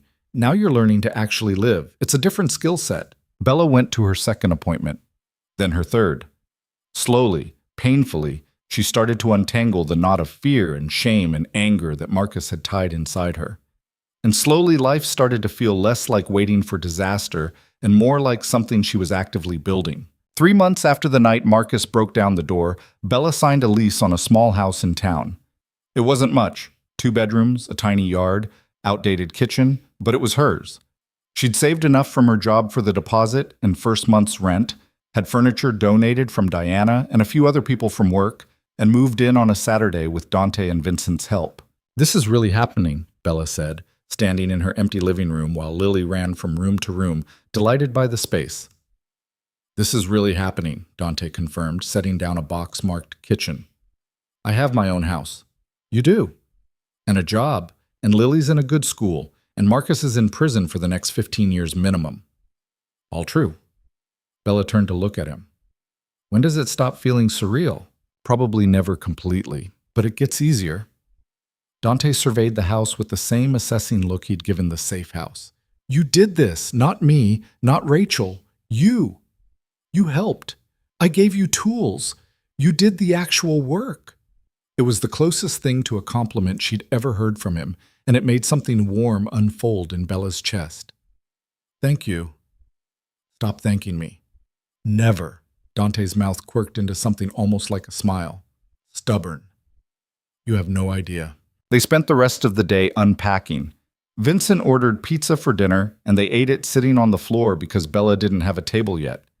Lily fell asleep on a pile of blankets, worn out from excitement, and Bella covered her with a throw she'd bought at a thrift store.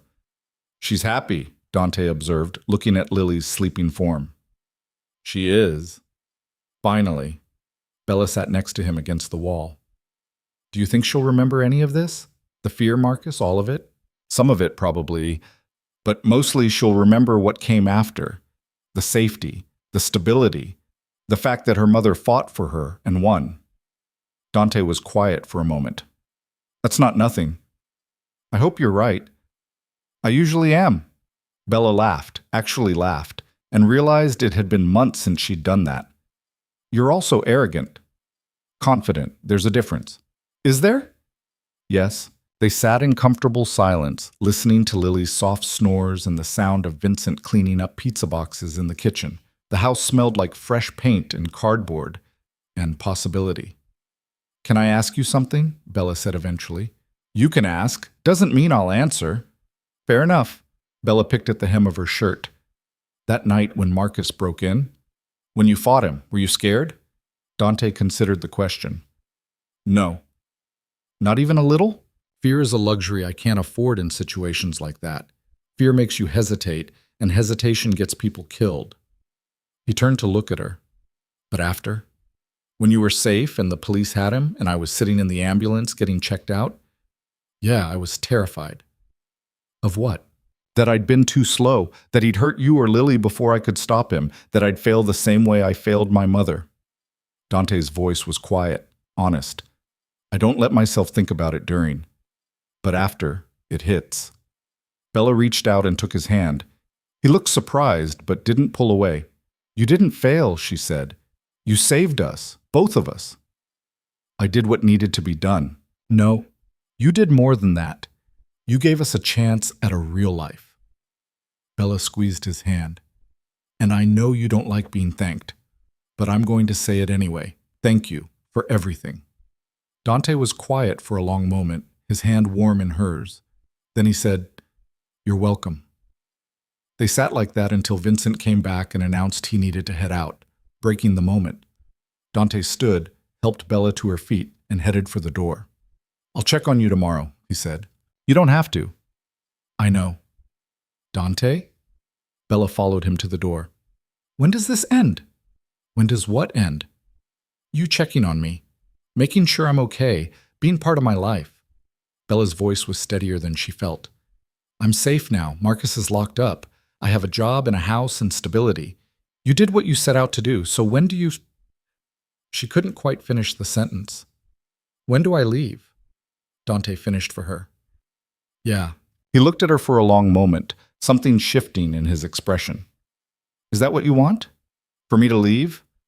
No, Bella admitted, but I don't want you to stay out of obligation either. I'm not. Dante moved closer, close enough that Bella could see the faint scar above his eyebrow from where Marcus had hit him.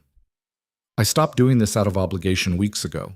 Now I'm doing it because I want to, because I care about you, because when I think about my life, you and Lily are part of it now, and I don't want that to change. Bella's breath caught. Dante, you don't have to say anything. I know this is complicated. I know you're still healing. I know you probably don't need another man in your life making demands. Dante's voice was steady, certain. But I needed you to know where I stand, so you're not wondering or questioning or thinking I'm going to disappear. Where do you stand? Here. With you. For as long as you'll have me. Bella couldn't breathe, couldn't think, could only stare at this man who'd appeared in her life like some kind of dangerous guardian angel and turned everything upside down. "I don't know how to do this," she whispered. "How to trust someone. How to believe that you're not going to turn into someone else when I let my guard down. I know, and I'm not asking you to trust me overnight. I'm just asking you to let me keep showing up. Let me prove that I mean what I say." Dante reached up and tucked a strand of hair behind her ear, the gesture surprisingly gentle. "Can you do that?" Bella thought about everything he'd done. The party where he'd noticed her fear, the safe house, the lawyer, the job, fighting Marcus, showing up every day with groceries or updates or just his presence, never asking for anything in return except the chance to keep helping. "Yes," she said, "I can do that."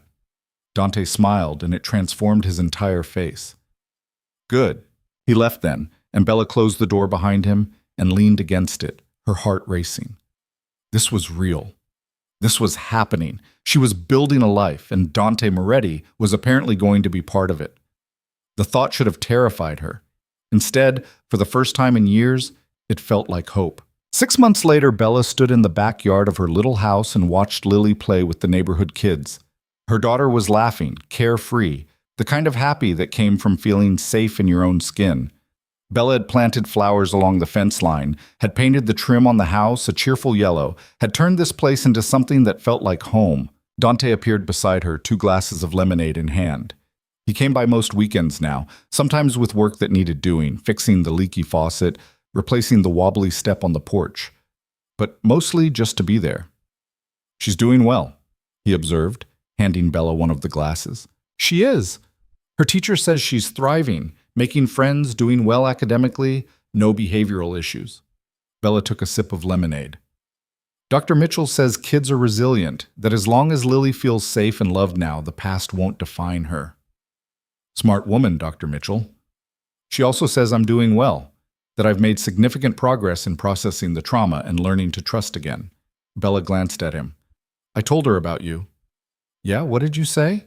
"That there's this man who won't leave me alone no matter how many times I tell him I'm fine." Dante's mouth quirked. "And what did she say to that?" "That I should probably stop telling you I'm fine and start admitting that I like having you around." Bella turned to face him fully. "So I'm admitting it. I like having you around." "Good, because I'm not going anywhere." They stood in comfortable silence, watching Lily play. The afternoon sun was warm, and somewhere down the street someone was grilling, the smell of charcoal and cooking meat drifting over the fence. "I got a call from Rachel yesterday," Dante said eventually. "Marcus's parental rights were officially terminated. It's done." Bella felt something loosen in her chest that she hadn't realized was still tight. "So that's it? He has no legal claim to Lily anymore?" "None. Even if he gets out on parole in 15 years, he has no rights. He's legally not her father." "What happens if he tries to contact us anyway?" "Then he violates the permanent protection order and goes back to prison. But Bella—" Dante turned to look at her. "He's not going to. I made sure of that." There was something in his tone that made Bella pause. "What did you do?" "Let's just say I had a conversation with some people Marcus knew before he went in. Made sure he understands that if he ever comes near you or Lily again, there will be consequences that have nothing to do with the legal system." Dante's expression was neutral, but his eyes were hard. He got the message. Bella knew she should probably be concerned about what that meant, should ask questions about exactly what kind of consequences Dante had arranged. But she found she didn't care. Marcus had terrorized her for years, had broken down her door and traumatized her daughter. If Dante wanted to make sure he never tried it again, who was she to complain? "Thank you," she said instead. "You're welcome." Lily came running over, face flushed from playing. "Mama, can Emma come over for a play date tomorrow?" "Sure, baby. I'll call her mom." "And can Dante stay for dinner, please?" Bella looked at Dante, who was trying not to smile. "I think we can arrange that, if Dante wants to." "I want to," Dante said seriously to Lily. "What are we having?" "Spaghetti," Lily announced, then ran back to her friends. "Spaghetti it is," Bella said. "I'll bring garlic bread." "You don't have to—" "I know. I want to." Dante set his empty glass on the porch railing. "Bella, can I ask you something?" "Of course." "Do you ever think about the future? Like, Where you see yourself in a year, 5 years? Bella considered the question. A few months ago, she couldn't have imagined a future beyond the next day. Now? I think about Lily graduating high school, going to college, having a life that's normal and happy and boring in the best way. Bella leaned against the railing. I think about being the kind of mother she can count on, the kind who's present and stable and not looking over her shoulder all the time. That's good. That's all good. Dante was quiet for a moment. Do you ever think about yourself? What you want, not just for Lily. Sometimes. I think about maybe going back to school, getting a degree in something, building a real career instead of just a job. Bella smiled slightly. Diana's been hinting that she wants to retire in a few years and might sell me the property management company if I'm interested. Are you interested? Maybe. It's scary to think about, but also kind of exciting. Bella turned to look at him. Why are you asking? Because I want to make sure you're building a life for yourself, not just for Lily. You deserve to have dreams and goals and things that make you happy. I am happy. Right now, in this moment. Bella gestured to the yard, the house, Lily playing with her friends. This is more than I ever thought I'd have. It's enough. It's a start, Dante corrected. But don't settle for enough when you could have more. More like what? Like whatever you want. A career, education, travel, relationships. He paused. Love. Bella's heart skipped. Dante? I'm not asking for anything, he said quickly. I just want you to know that you're allowed to want things, to build a life that's about more than just survival. I know that. I'm working on it. Good. Dante pushed off from the railing. I should go. Got some things to handle this afternoon, but I'll be back tomorrow for spaghetti and garlic bread. 6 o'clock? 6 o'clock. He started to leave, then turned back. Bella? Yeah? You're doing really well.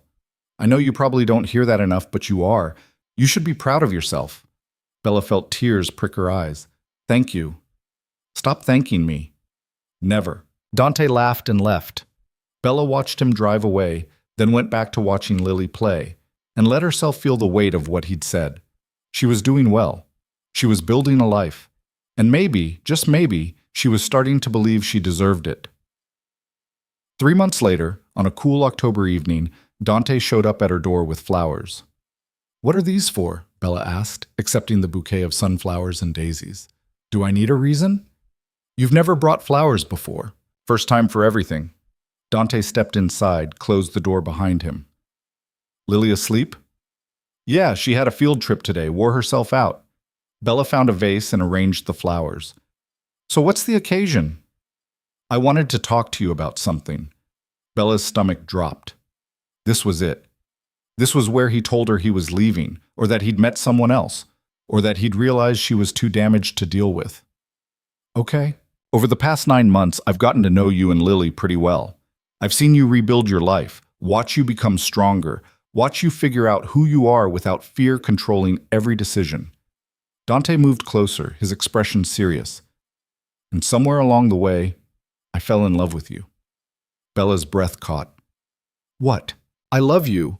I love the way you protect Lily fiercely, but also let her be a kid. I love how you've turned this house into a home with basically nothing. I love how stubborn you are about accepting help even when you need it. Dante reached out and took her hand. I love you, and I want to be part of your life. Not as the guy who saved you, but as someone who's building a life with you. Dante, Bella's voice failed. She'd known she had feelings for him, but hearing him say it out loud made it real in a way that terrified her. You don't have to say anything right now, Dante said gently. I know you're still healing. I know trust doesn't come easy after what you've been through. I just needed you to know how I feel. I'm scared, Bella admitted. I'm scared that if I let myself love you, something will happen. That you'll change or leave or turn into someone else. I can't promise nothing will ever happen. Life doesn't work that way. But I can promise that I'm not Marcus. I'm not your father or anyone else who hurt you. Dante squeezed her hand. I'm just me. And I choose you. Every day, I choose you. Bella looked at their joined hands, at this man who'd walked into her life at her lowest point and refused to leave, who'd given her safety and space and the tools to rebuild. who'd never asked for anything except the chance to keep showing up. "I love you too," she whispered. "I think I have for a while, but I was too afraid to admit it." Dante smiled, and it was the most genuine expression she'd ever seen on his face. "Yeah?" "Yeah." Bella moved closer, close enough that she could feel the warmth of him. "But I need you to know that I'm still a mess sometimes. I still have nightmares. I still check locks compulsively. I'm still learning how to be a person instead of just a survivor." "I know. And I'm here for all of it. The mess, the nightmares, the healing, all of it." "You're sure?" "I've never been more sure of anything." Bella stood on her toes and kissed him. It was tentative at first, uncertain, but Dante wrapped his arms around her and deepened the kiss, and it felt like coming home, like safety and promise, and the beginning of something real. When they finally pulled apart, Bella was crying and laughing at the same time. "I can't believe this is my life," she said. 9 months ago, I was hiding at a party, terrified Marcus would find me. Now I have a house and a job and a daughter who's thriving and a man who loves me. Believe it, you earned every bit of it." "We earned it," Bella corrected. "I couldn't have done this without you." "Maybe, but you did the hard part. I just made sure you had the space to do it." They spent the rest of the evening on the couch, talking about the future in concrete terms instead of vague possibilities. Dante wanted to introduce her to his sister Maria, who he'd mentioned exactly once before tonight. Bella wanted him to meet some of her coworkers, the friends she'd started making now that she wasn't constantly looking over her shoulder. They talked about what it would look like for him to be more present in Lily's life, how to navigate dating as a single mother with a traumatic past. They didn't have all the answers, but they had a starting point. And for the first time in her entire adult life, Bella felt like she was building something real. Not just surviving, but actually living. The next morning, Lily came into the kitchen while Bella was making breakfast and announced, "Dante's car is outside." "He stayed over," Bella said carefully, watching her daughter's reaction. "Did he sleep in your room?" "He slept on the couch." "Why?" "Because we're dating now, like grown-ups do when they like each other." Lily considered this with the gravity of a 5-year-old. "Does that mean he's going to be my dad? Not your dad because you already don't have one of those and that's okay, but maybe something like a dad, someone who cares about you and wants to be part of your life." Bella knelt down to Lily's level. "How would you feel about that?" "I like Dante. He's nice and he makes you smile." Lily threw her arms around Bella's neck. "Can he stay for pancakes?" "I think he'd like that."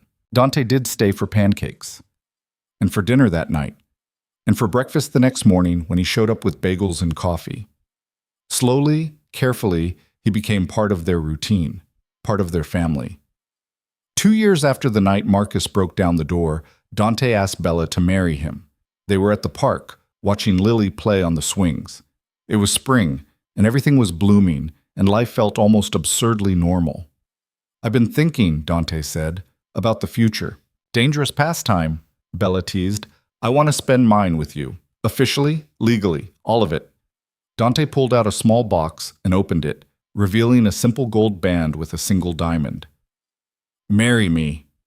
It wasn't phrased as a question, which was so typically Dante that Bella laughed even as tears started streaming down her face. "That's not very romantic," she managed. "Romance isn't really my thing, but commitment is, and I'm committed to you and Lily for the rest of my life." Dante's voice was steady, certain. "So marry me." Bella looked at the ring, then at Lily on the swings, then at this man who'd given her back her life. She thought about everything they'd been through, everything they'd built, everything they still had ahead of them. "Yes," she said. "Yes, I'll marry you." Dante slipped the ring on her finger and kissed her, right there in the park with Lily shouting, "Ew, gross!" from the swings and laughing anyway. They got married 6 months later in Bella's backyard with Lily as the flower girl and Mrs. Chen crying in the front row. Vincent was Dante's best man, and Rachel officiated, because of course she did. Diana brought half the town as guests, and the property management company Bella now co-owned gave her a week off for a honeymoon. It was small and simple and perfect. On their wedding night, after Lily had been put to bed at Mrs. Chen's house and the guests had left, and it was just the two of them, Dante pulled Bella close and said, "I'm proud of you, of us, of everything we've built." Me too, Bella whispered. I never thought I'd have this. A real marriage, a real partner, someone who sees me as more than just a victim or a project.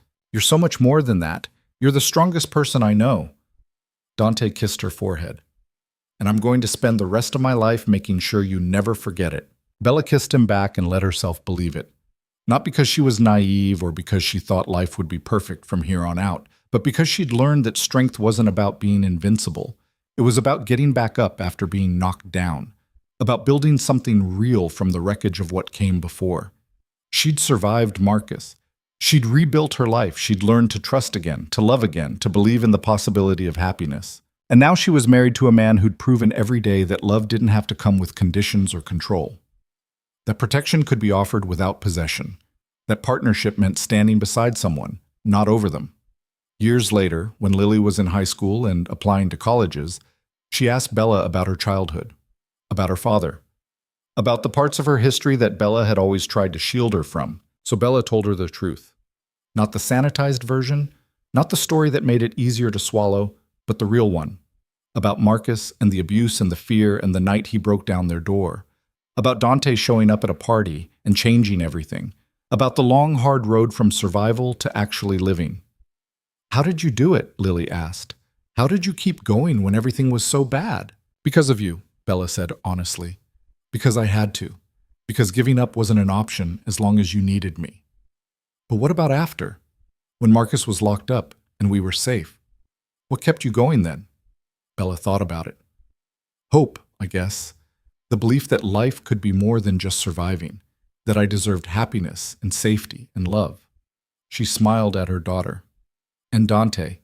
He showed me what a real partnership looks like. What it means to be loved without conditions. Lily hugged her tight. I'm glad you found him. I'm glad you didn't give up. Me too, baby. Me too. That night, Bella lay in bed next to Dante and thought about everything that had led them here. The fear, the pain, the slow rebuilding, the choice to trust again, to love again, to believe in the possibility of something better. Life wasn't perfect. She still had nightmares sometimes, still tensed when someone raised their voice, still carried the scars of everything Marcus had put her through. But she also had this, a home filled with love instead of fear, a daughter who was confident and happy, a husband who chose her every single day, and that, Bella had learned, was what healing looked like. Not the absence of scars, but the presence of joy. Not forgetting the past, but refusing to let it define the future. She'd been broken. She'd been terrified. She'd been convinced she'd never escape. But she had. And in the process, she'd learned that sometimes the most dangerous choice you can make is trusting someone new.